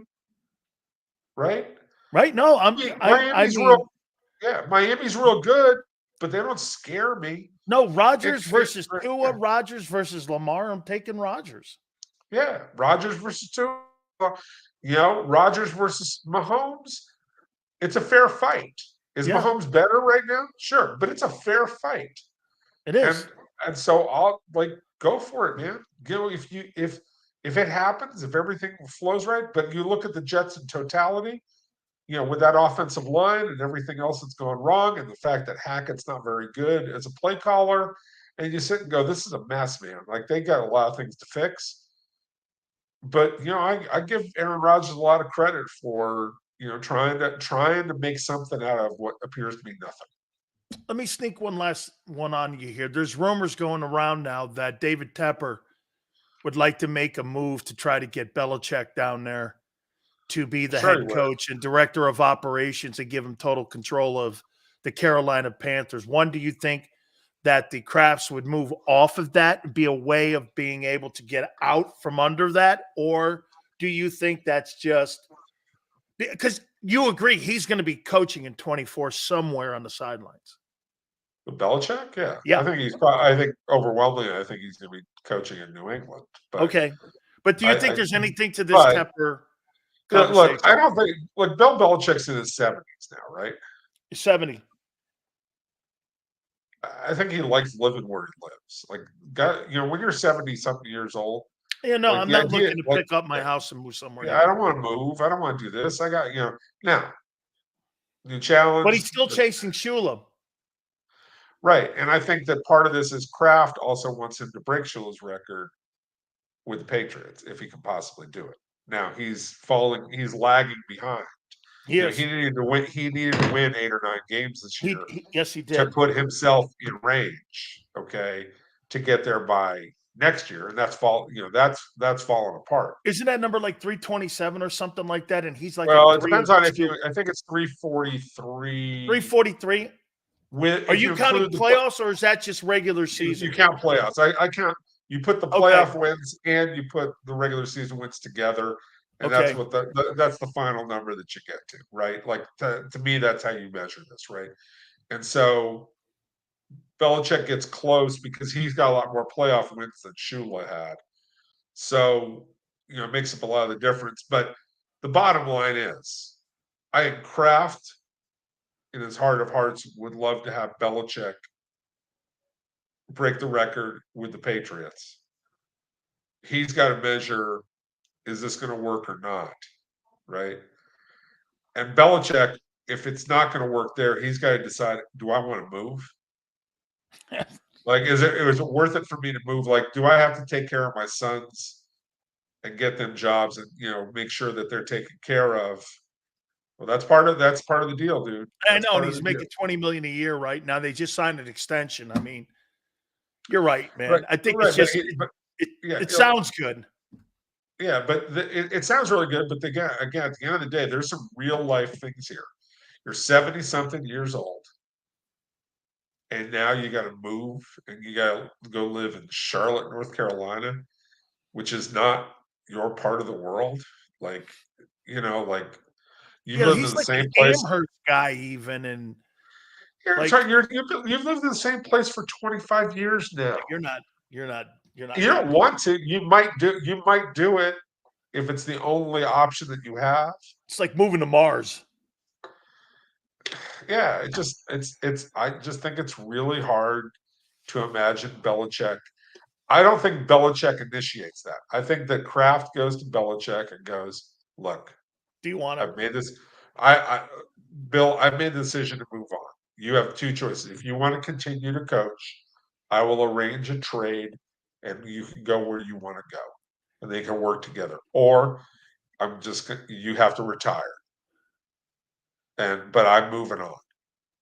And so, which way do you want to do it? And I will suck it up, and I will pay off the contract, but I am moving on. If that's what Kraft does, and I think that's the first step, and it's like that's really hard for Kraft to do. Yep, I agree. That'd be like Jason Cole moving from San Francisco to Gainesville. The other direction was fine. going back to Gainesville. I got you, Jace. I love Gainesville, but I gotta go. Thank you, brother. I appreciate it. Enjoy the game tonight, my friend. Will do. Talk to you later. You got it. That's our friend, Hall of Fame voter Jason Cole. I really appreciate it. By the way, Philly 500. There's not a chance in hell the Eagles win Sunday. I'm going to say it again for you, Philly. There's not a chance in hell, no matter how many pep rallies you and Tone have at the Rocky statue. You can't win. I'll reset, explain. Philly, you can't win. I'm always going to hold it down for the squad. You can't win. Can I use the clip on Monday after yes! I'm going to explain to you, Philly, why you can't win. I got to take a timeout. And you're going to agree with me why you can't win. See, Tone's got heart, guts, desire, will, and I get it. Yeah, I know. But you got to have people on the field. All your guys are walking in, all hurt, all banged up.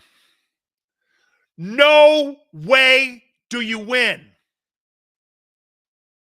I'll explain. Hit the like button. You'll like what I say, Philly. Keep it here on the National Football Show.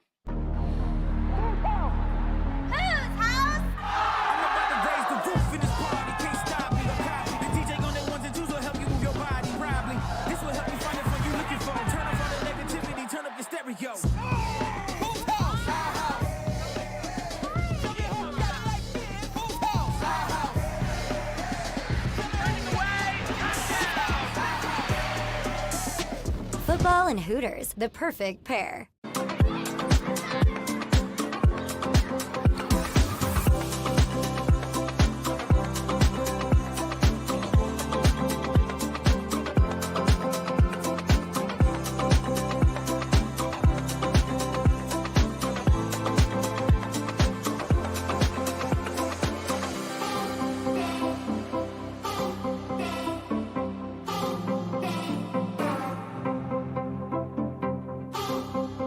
If you own a company and you're not producing a podcast, you're missing out. The public consumes messaging when they're ready. Join the professional podcast network of companies and let JAKIB Media Partners put you in the podcast arena. Come to our professional studio or we'll come to your place of business and professionally produce your company podcast. Call JAKIB Media right now at 267-261-3428. 267-261-3428.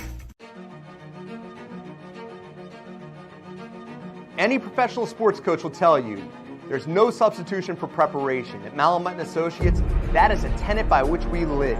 We prepare from day one for victory. Anything less is not acceptable.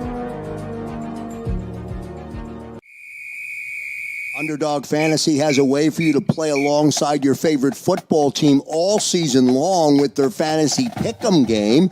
You pick between 2 to 5 players, select whether they'll go higher or lower on one of their stats, then do what you usually do on a Sunday, watch the games. You can win up to 20 times your money in a single game by going 5 for 5. It's a fantasy game, and the Sports Betting Show wants you to get involved. Go to UnderdogFantasy.com. When you sign up, use the promo code WIN, and Underdog will double your first deposit up to $100. That's UnderdogFantasy.com. Use the promo code WIN.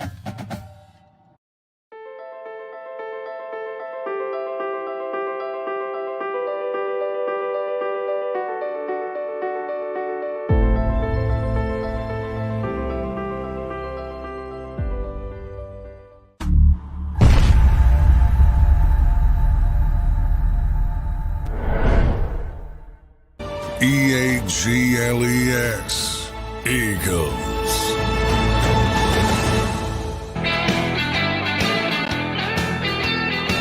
Big Sills! You can't win, Philly 500. This is what I heard today when I was talking to Tone and listening to everyone on IP and the Fanatic and God knows where else. And one last thing he said to me, Rock. He said, sometime when the team is up against it and the Bricks are beating the boys,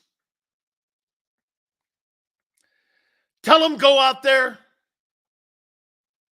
with all they got on Sunday against the Niners and just win one for the Gipper. I don't know where I'll be then, Rock. But I know about it. And I'll be happy that you went out there and beat the Niners for the Gipper.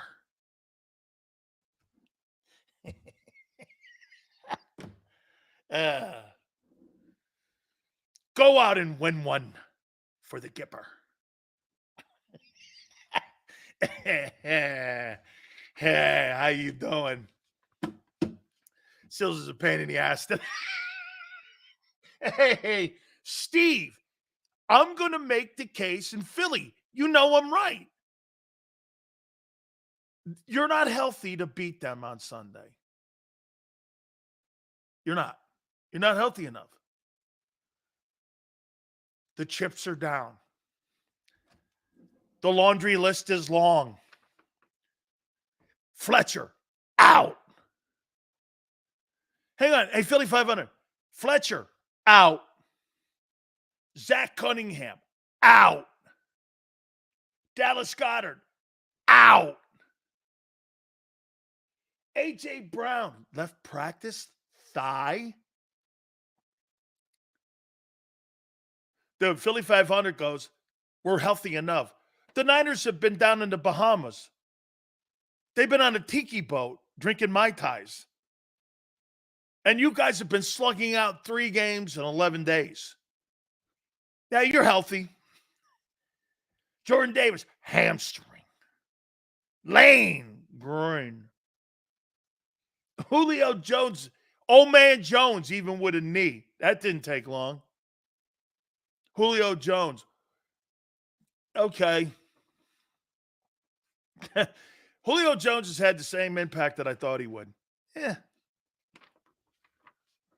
Zacchaeus has been more of an impact player. Devontae Smith, knee. DeAndre Swift, ankle. Started to carry the load there a little bit, guy. Milton Williams, concussion. Philly, look at all these dudes, man. You got a MASH unit. Look at that list. Not even counting Hurts injury. You can't win. And again, the reason is this. Well, hey, Yale, that's not misinformation, Yale. I read it off the Eagle website.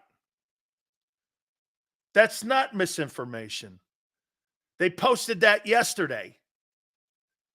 That's not misinformation. Go to Eagles Twitter. Very simple. It's on Google, and you can read the same report that I read. That's not making it up. That's something you turn into the league office. Smoke and mirrors is Jalen Hurts' injury because you don't post it. Okay?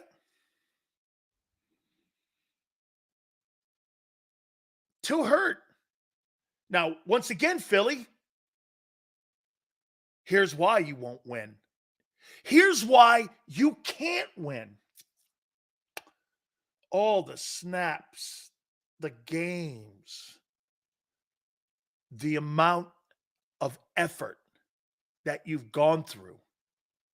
You're just not healthy. Now, I'll even say this to you, and I'll say it one more time, because some of you will get a little butthurt out there.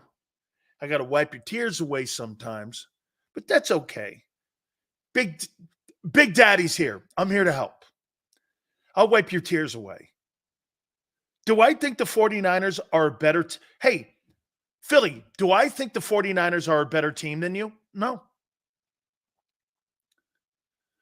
I think your team is going to lose. I said the Eagles. LJ, I can't decipher it. I'll have to get a UN translator in. On Monday, if you lose a Philly 500, if you lose on Monday by 2 or 3, 49ers aren't better than you. They're just healthier than you. This is going to be a trilogy. Last year's NFC title game, this thing, and you're going to meet one more time. How you doing?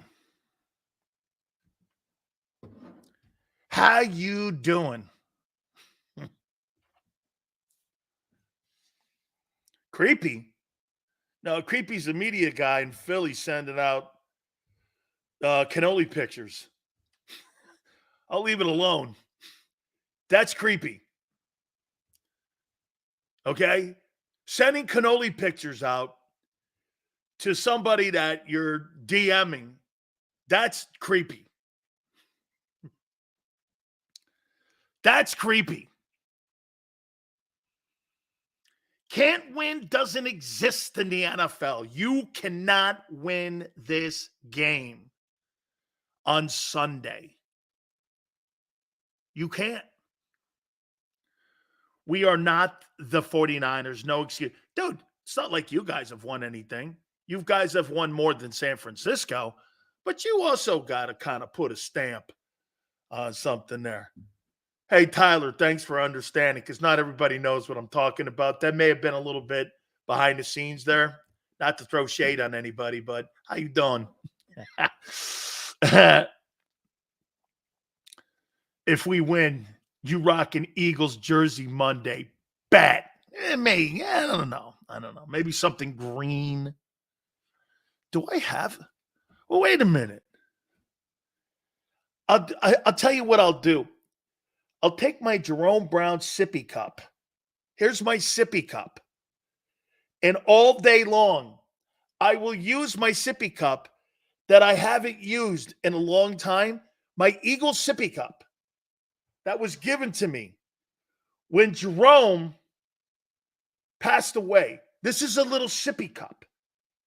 And I'll take a little sip. If you win, out of the Jerome Brown sippy cup. Here's the Jerome Brown sippy cup for the holidays. Put a little sangria in there. We're going to rock. Hey, Don. Huh? That cup.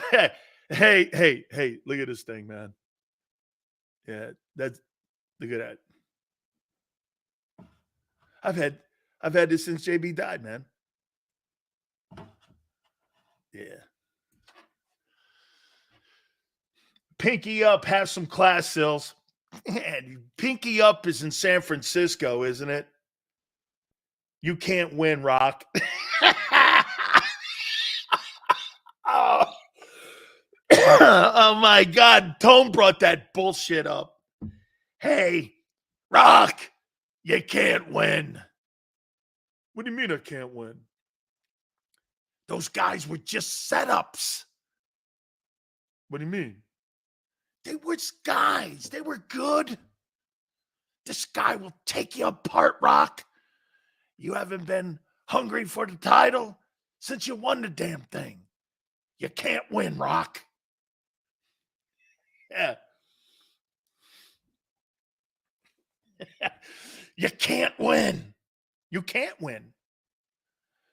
Sorry, dude, you know what? Now, see, I'm going to tell you something here. Now, I don't want anyone to have my friendship end because when Monday comes and you lost, I don't want you to be all upset. I used to tell guys, I used to tell a guy, Mark Spindler, he played in Detroit, and I was a really great wrestler. Got recruited by Iowa. I showed everyone my recruiting letter to go to Iowa. I was going to wrestle heavyweight for Dan Gable. And I was going to play for Coach Ferentz. Not Coach Ferentz. What was his name? Tone, who was the guy? Hayden Fry. I was going to play for Hayden Fry and wrestle for Dan Gable. And I told Mark Spindler, he won Pennsylvania heavyweight wrestler. And I told him there was a little square, had the Lions logo in the middle of the locker. This is a true story. Can ask Lomas Brown. And I said, I'm going to pin you in 5 seconds. Now, when I pin you in 5 seconds, I don't want you to jump up and get upset with me. My wife was on the phone. She was my girlfriend, I think, at the time. And I said, if I pin you, I don't want you to get upset.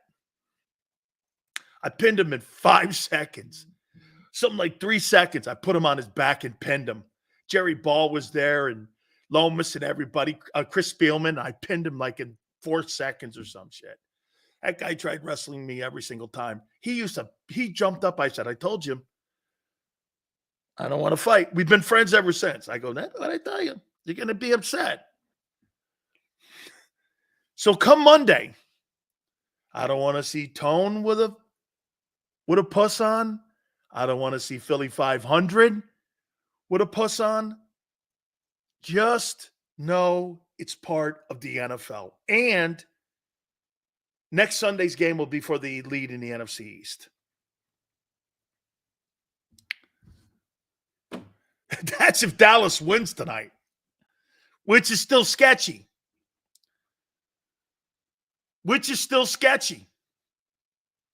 How about this? Sills, do you have more faith in the Eagles beating the Niners on Sunday than you do the Cowboys beating the Seahawks tonight? Yeah. Yeah, I do. I don't know what Dallas team's going to show up. I really don't, because the Arizona game will always be a problem for me until the playoffs start for them. It will always be a problem. Win or lose my segment, it's going to be the same time. I stand on business. Yes, sir, man. Even Sileo doesn't believe we can do it Sunday. No, I don't. Not because the Niners are that much special than you. No. Not because the Niners have a better quarterback than you. Nope. No, none of that. I don't think you can do it.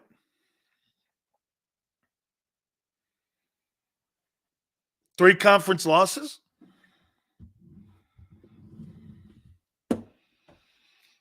Well, if you lose to the 49ers on Sunday and then turn around and lose to the Cowboys next Sunday, there's 2 conference losses. Huh. Because you have the line. Hey, Philly, because you have the linebackers. Who's covering DK Metcalf when he gets to Seattle?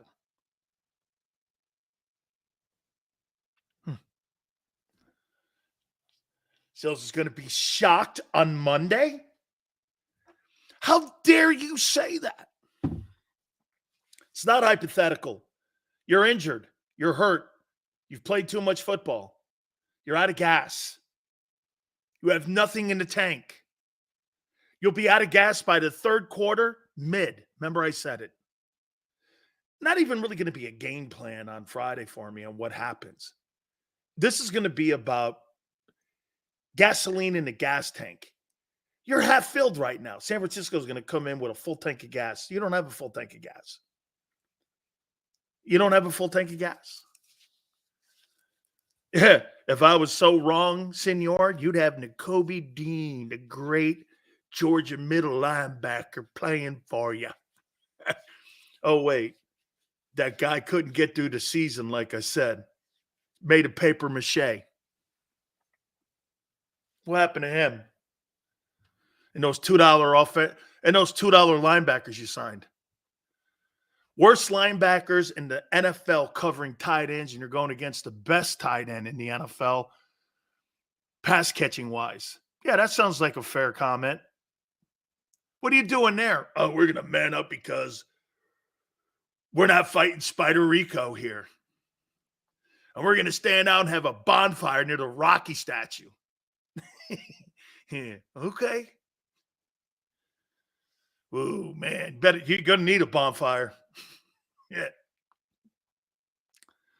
Woo! Jason Kelsey's coming. How about that guy running out of gas in the fourth quarter of the Buffalo Bills game with those illegal procedure penalties? When's the last time you saw Jason Kelsey get 2 illegal procedure penalties back to back? Or is that just because it was just common? Or do you think he's a little tired, having played the amount of games that he's played and the type of games and against the type of opponents he's played?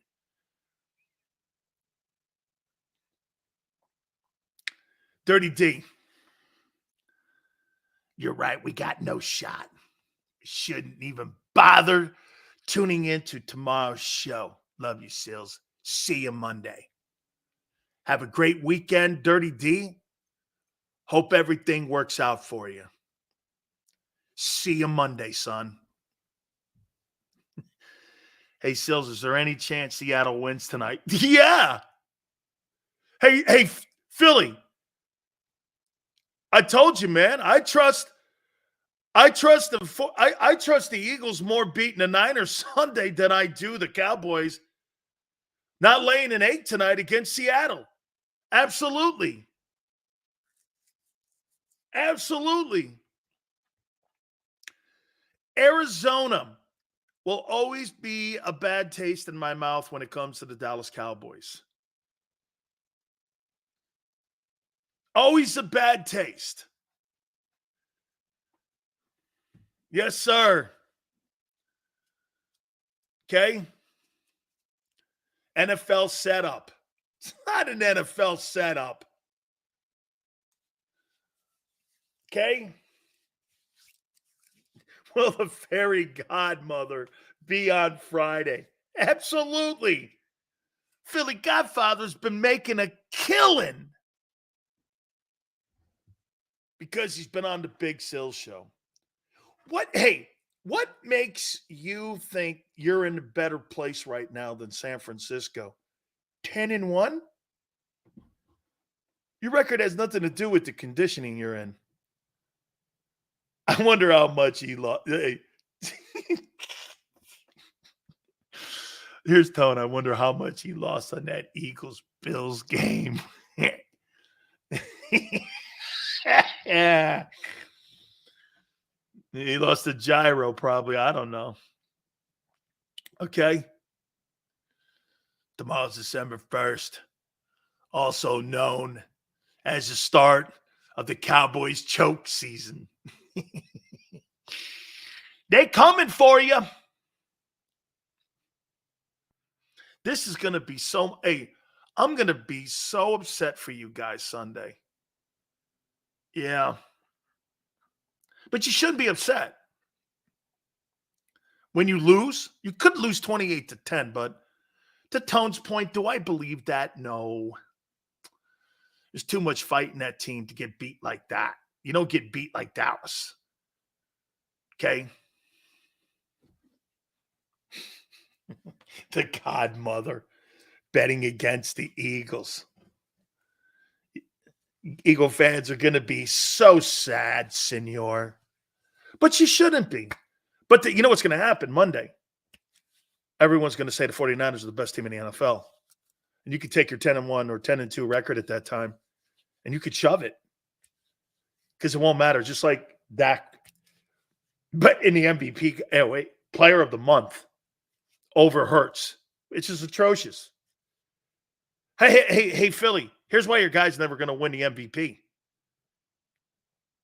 Explain to me, Philly, how Dak Prescott won the Player of the Month award in the NFC over a guy who beat Dak, the guy who won it, Mahomes and Allen, and beat Allen and Mahomes in a 7-day stretch. Tell me how Jalen Hurts had 5 touchdowns in the Bills game and doesn't win the NFC Offensive Player of the Month. How does give me a reason or a metric that you would say that Dak outplayed Jalen Hurts? And again, one more thing. He got more credit. He got more credit for the loss to the Eagles than Jalen got for the win. You know why? He's on a stacked team. They're penalizing him because he's on a stacked team. It's disgusting, Sills, but I see the media butt kissing Dak. Hey, Philly, there's not a chance in hell I think Dak Prescott had a better month in November than Jalen Hurts. There's not a chance that I think that. Okay? There's not a chance I think that. Not a chance. No way. No way. I know this isn't your take, but the sad thing is the NFL world is waiting for the Eagles. It's not my take. Like I said, come win or lose Sunday, Tone, you're still the best team in the league.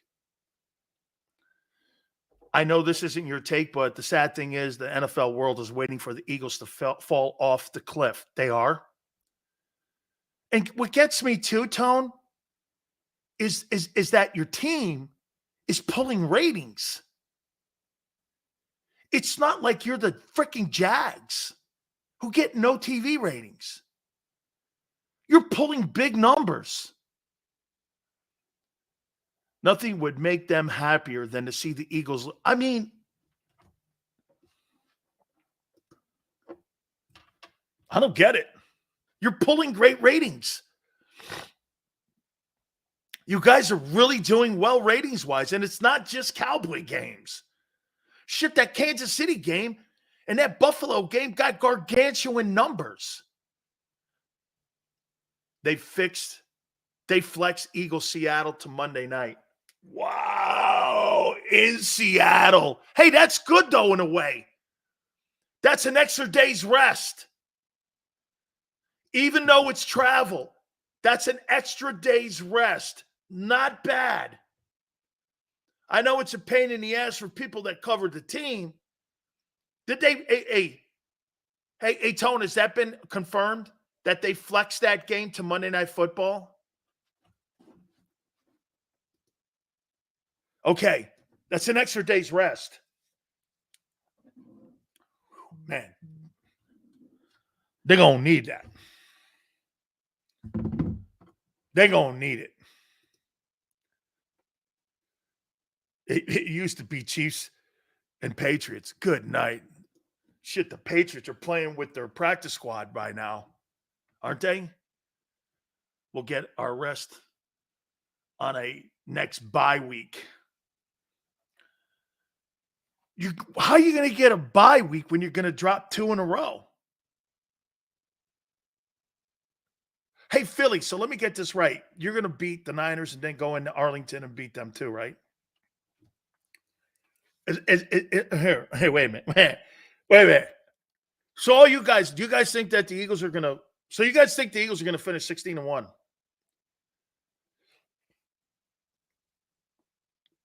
You guys finishing 16-1?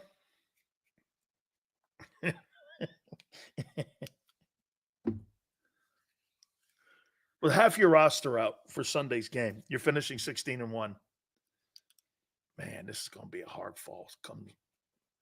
Man, I feel for all of you, Tone included. This is going to be a rough Sunday night.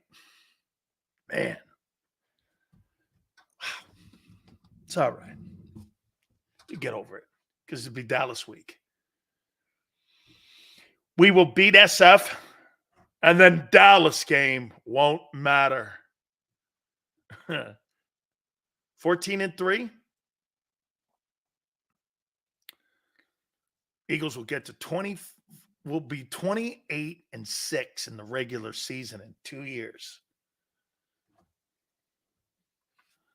Home field advantage 2 years in a row. Wow.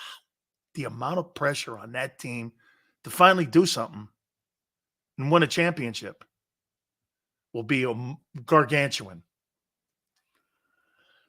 But here, let me play Eagle guy. It's who we are. This is what we do. This is what'd you expect? Well, we got to win it, right? Well, we're there. Oh.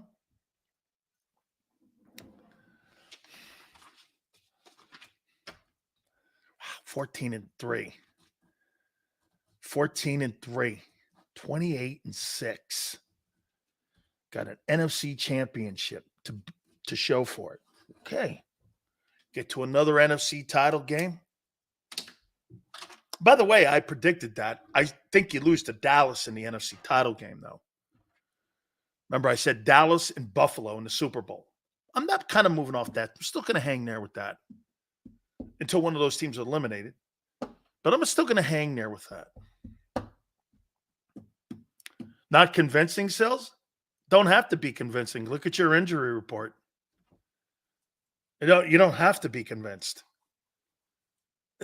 Again, you're taking it just because I'm a little devilish, and how like Tone said, not a chance. And Tone's like, okay, wait, there's a chance. You know this. Regardless, the Cowboys and Niners still have to win out the rest of the season to even compete for the number 1 seed. I don't see it happening. Cowboys' upcoming games, Seahawks, Eagles. They could lose that game tonight, by the way. Bills, Dolphins, and Lions. Niners, Eagles, they win that. They beat the Seahawks. They crushed the Cardinals. Ravens, wow. Then they beat the Commanders and Rams. The team that will win out will be the Niners, but the Ravens game, depending on what's happening in the AFC. And right now, between the Chiefs and the Ravens, they're battling it out for the number 1 overall seed over there in the AFC. So that's probably going to matter. But that's 1, 2. That's the 4th game after the Eagle, or the 3rd game after the Eagle game. So the Cowboys, for them to win, Seahawks, Eagles, Bills, Dolphins. Here's what I think. They'll win Seattle. What's the Cowboy record right now? 8-3?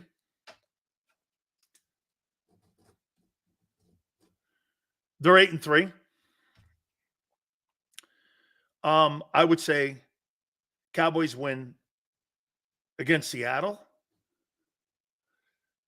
They beat the Eagles. They lose to the Bills. They beat the Dolphins. And they lose to the Lions. That's 11-5.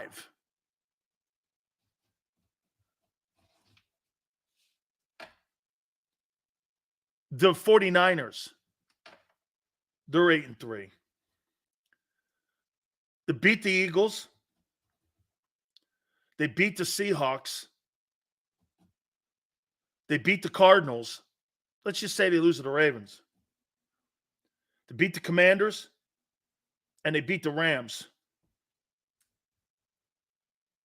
That's 13-4.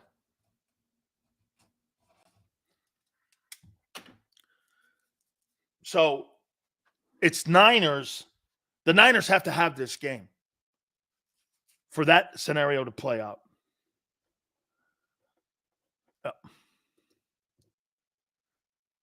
Bills won't make the playoffs. 14-3 locks up home field. Probably. Bills will beat the Cowboys in Buffalo. Well, what did I say for the 49ers?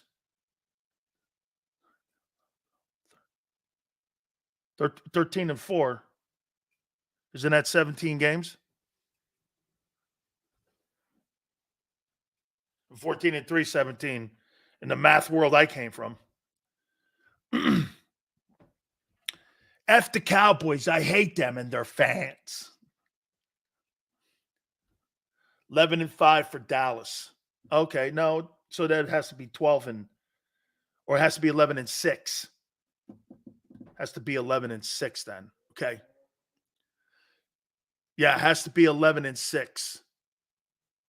Let's see here. That means the Eagles would have to win out too. Neil. Well, Neil, that's why I say you can't win Sunday. You're too hurt. And you're about to do something that no one's ever seen. If your theory holds up, Cowboys finish 12-5 and the 49ers finish third. Yeah. Eagles can only afford 2 losses and finish at 14-3. Yeah. I think that's kind of, you know what, in reality, all kidding aside, that's probably how it's going to, don't you agree, Tone? That's probably how it's going to end up. It's going to, Cowboys are going to be in a 5-hole. Niners will be in the 2-hole at 13-4. And the Eagles will be in the 1-hole getting the bye. And the NFC Championship game will go through Philadelphia. I probably think that's probably how it's going to in reality play itself out like that. I would think.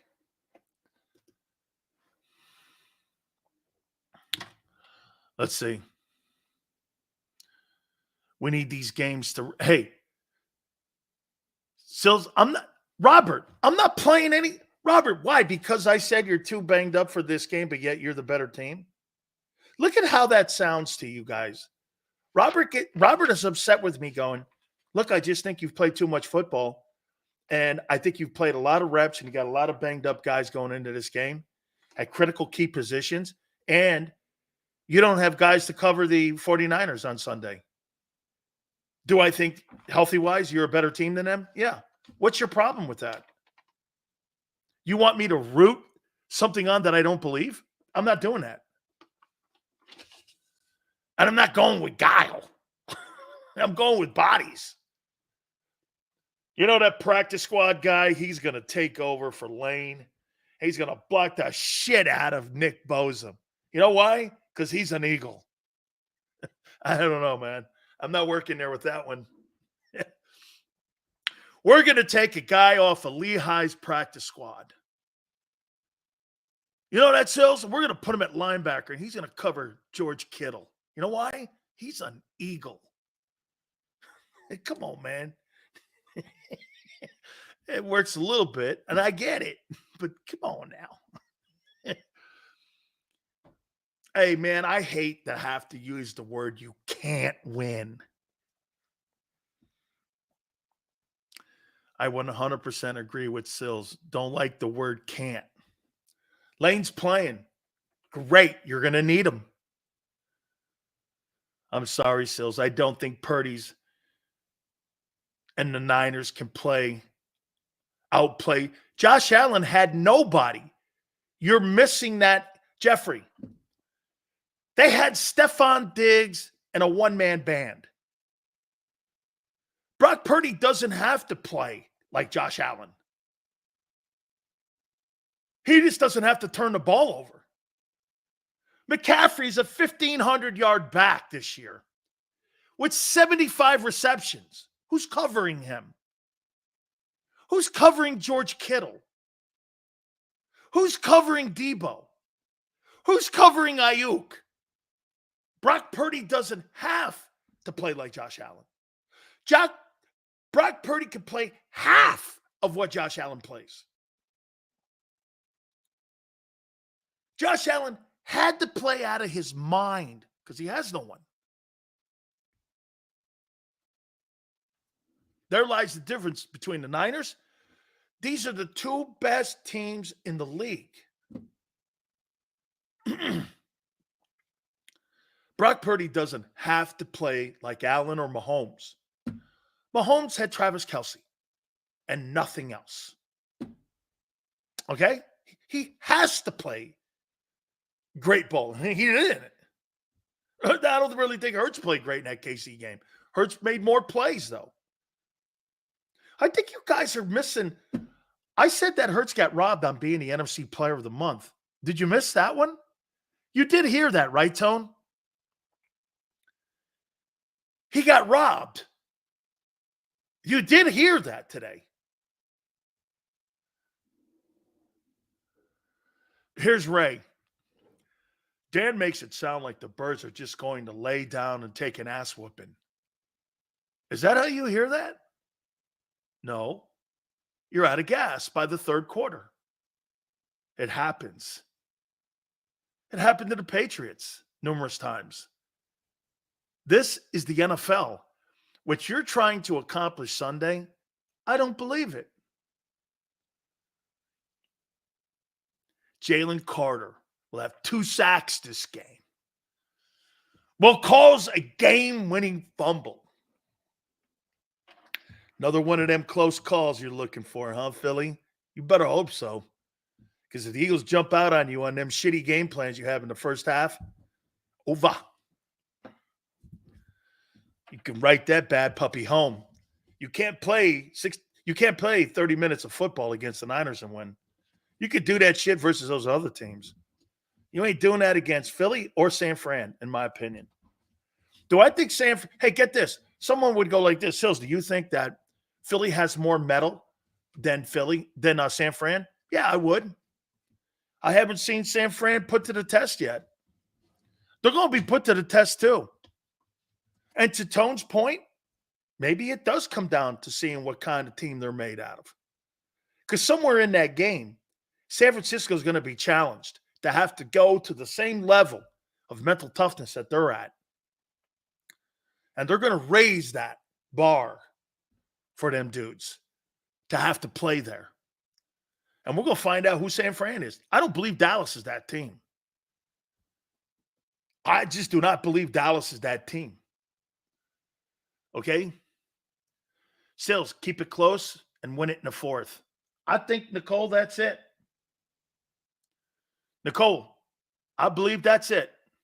Make that game as ugly as you can. Get that game in that fourth quarter and let your quarterback go win it. Isn't that pretty much what the remedy's been for the last month? Play like shit for about 2.5 quarters. Guy gets you in the second half, and they beat you. Your game plan's not going to be any better because your coordinator's not going to get any better. You people are now in the 13th week, and you keep telling me you're going to have a great game plan. You're going to have a great game plan. You're going to have a great game plan. Jesus criminy. When do you stop using that and stop doing that? Eventually, though, next week we'll be going into week 14. We're going to have a good game plan eventually. Well, yeah, you only have 3 games left after that. You are what you are now. There's nothing and no surprises now. You guys keep saying we haven't played our best. Yes, you have. You win games in spite of your coordinator. We haven't played a full game because you haven't had a good game plan for a full game.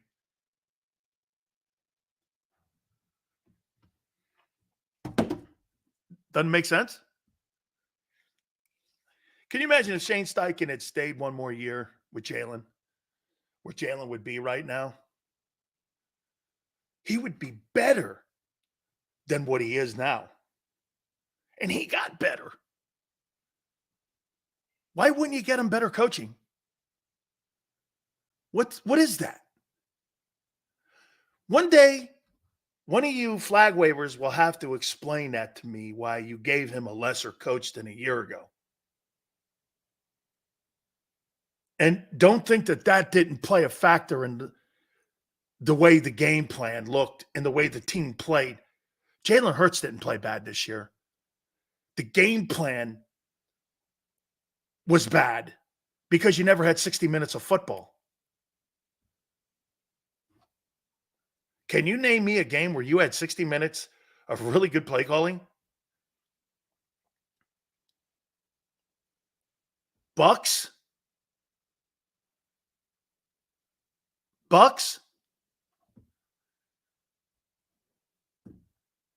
I didn't think the Rams was horrible.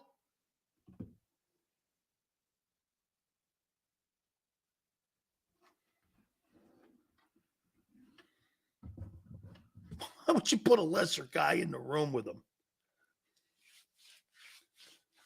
So you had a guy who got to be a head football coach at the Colts and is in the conversation for the NFL Coach of the Year award. And you haven't played a full game with a full game plan all year long. And he gave him a lesser guy. Explain to me how that makes sense organizationally for an organization that takes pride in that shit.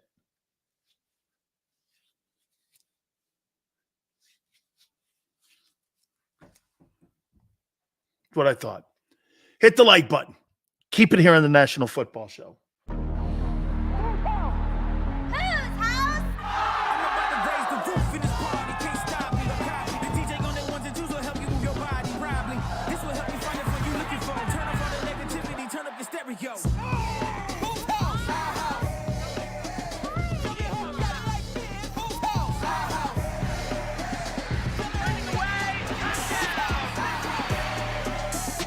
Football and Hooters, the perfect pair.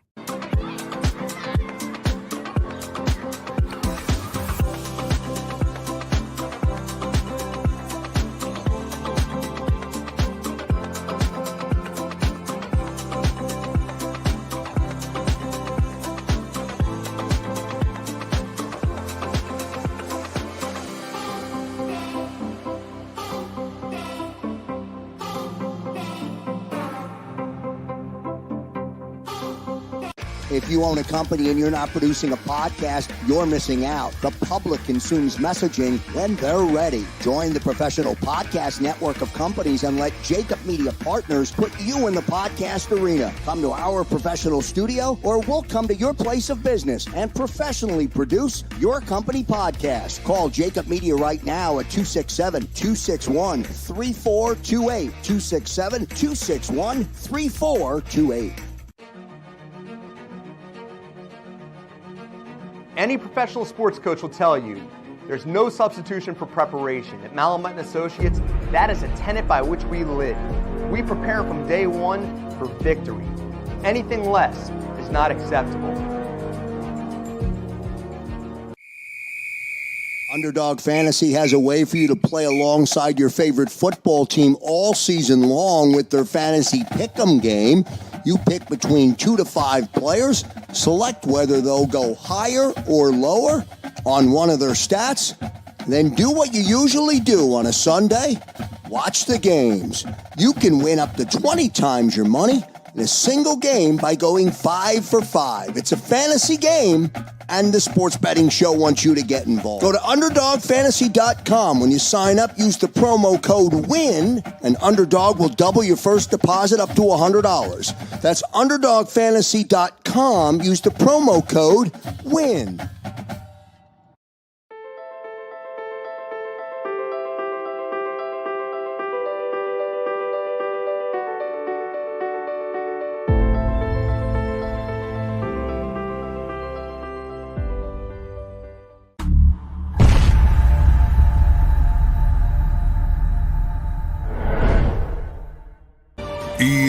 EAGLES, Eagles.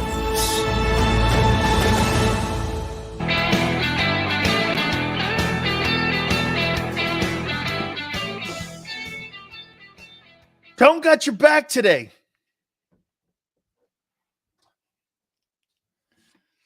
Oh, man. You know what? You guys right now. Oh. Because you know what you think I'm doing? You think I'm testing your mettle. I'm not. But you see, you're taking it wrong. I'm not testing your mettle. I know what your mettle is. You just don't like to be told you can't do it. I get it, and I understand it. Trust me when I say that, I understand it.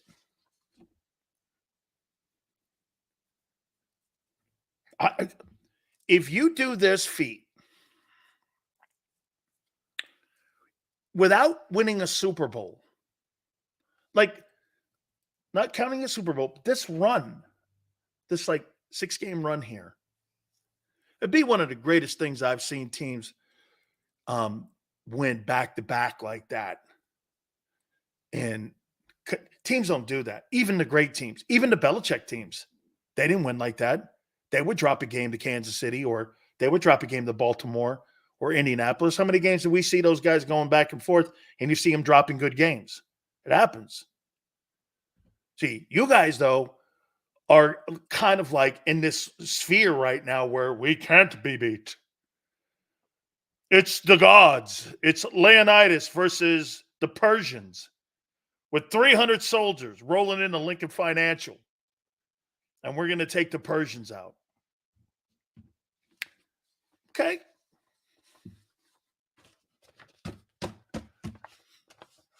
Who do you got tonight? Real quick before we get out of here. Who do you got tonight? Boy, I'm going to tell you this, man. You guys are probably going to die when I say this. It's in Dallas. It's the only saving grace.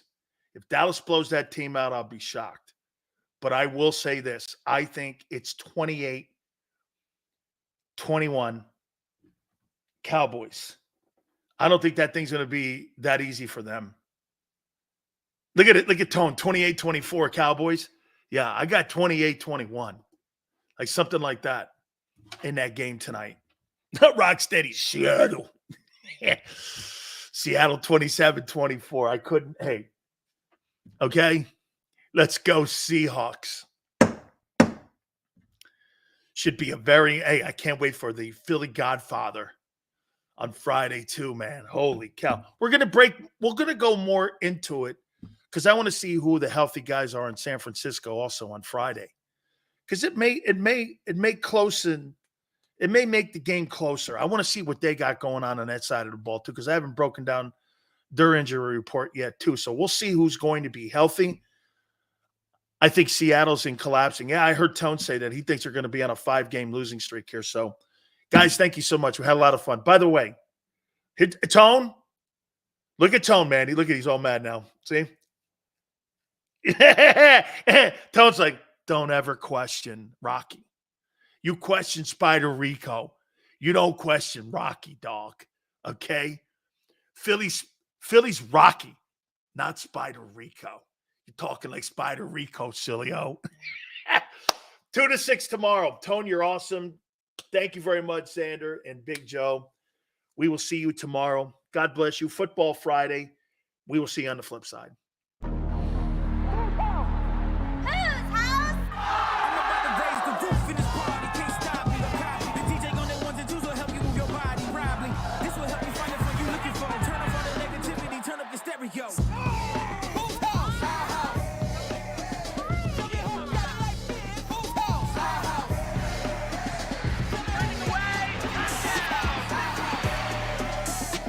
Football and Hooters, the perfect pair.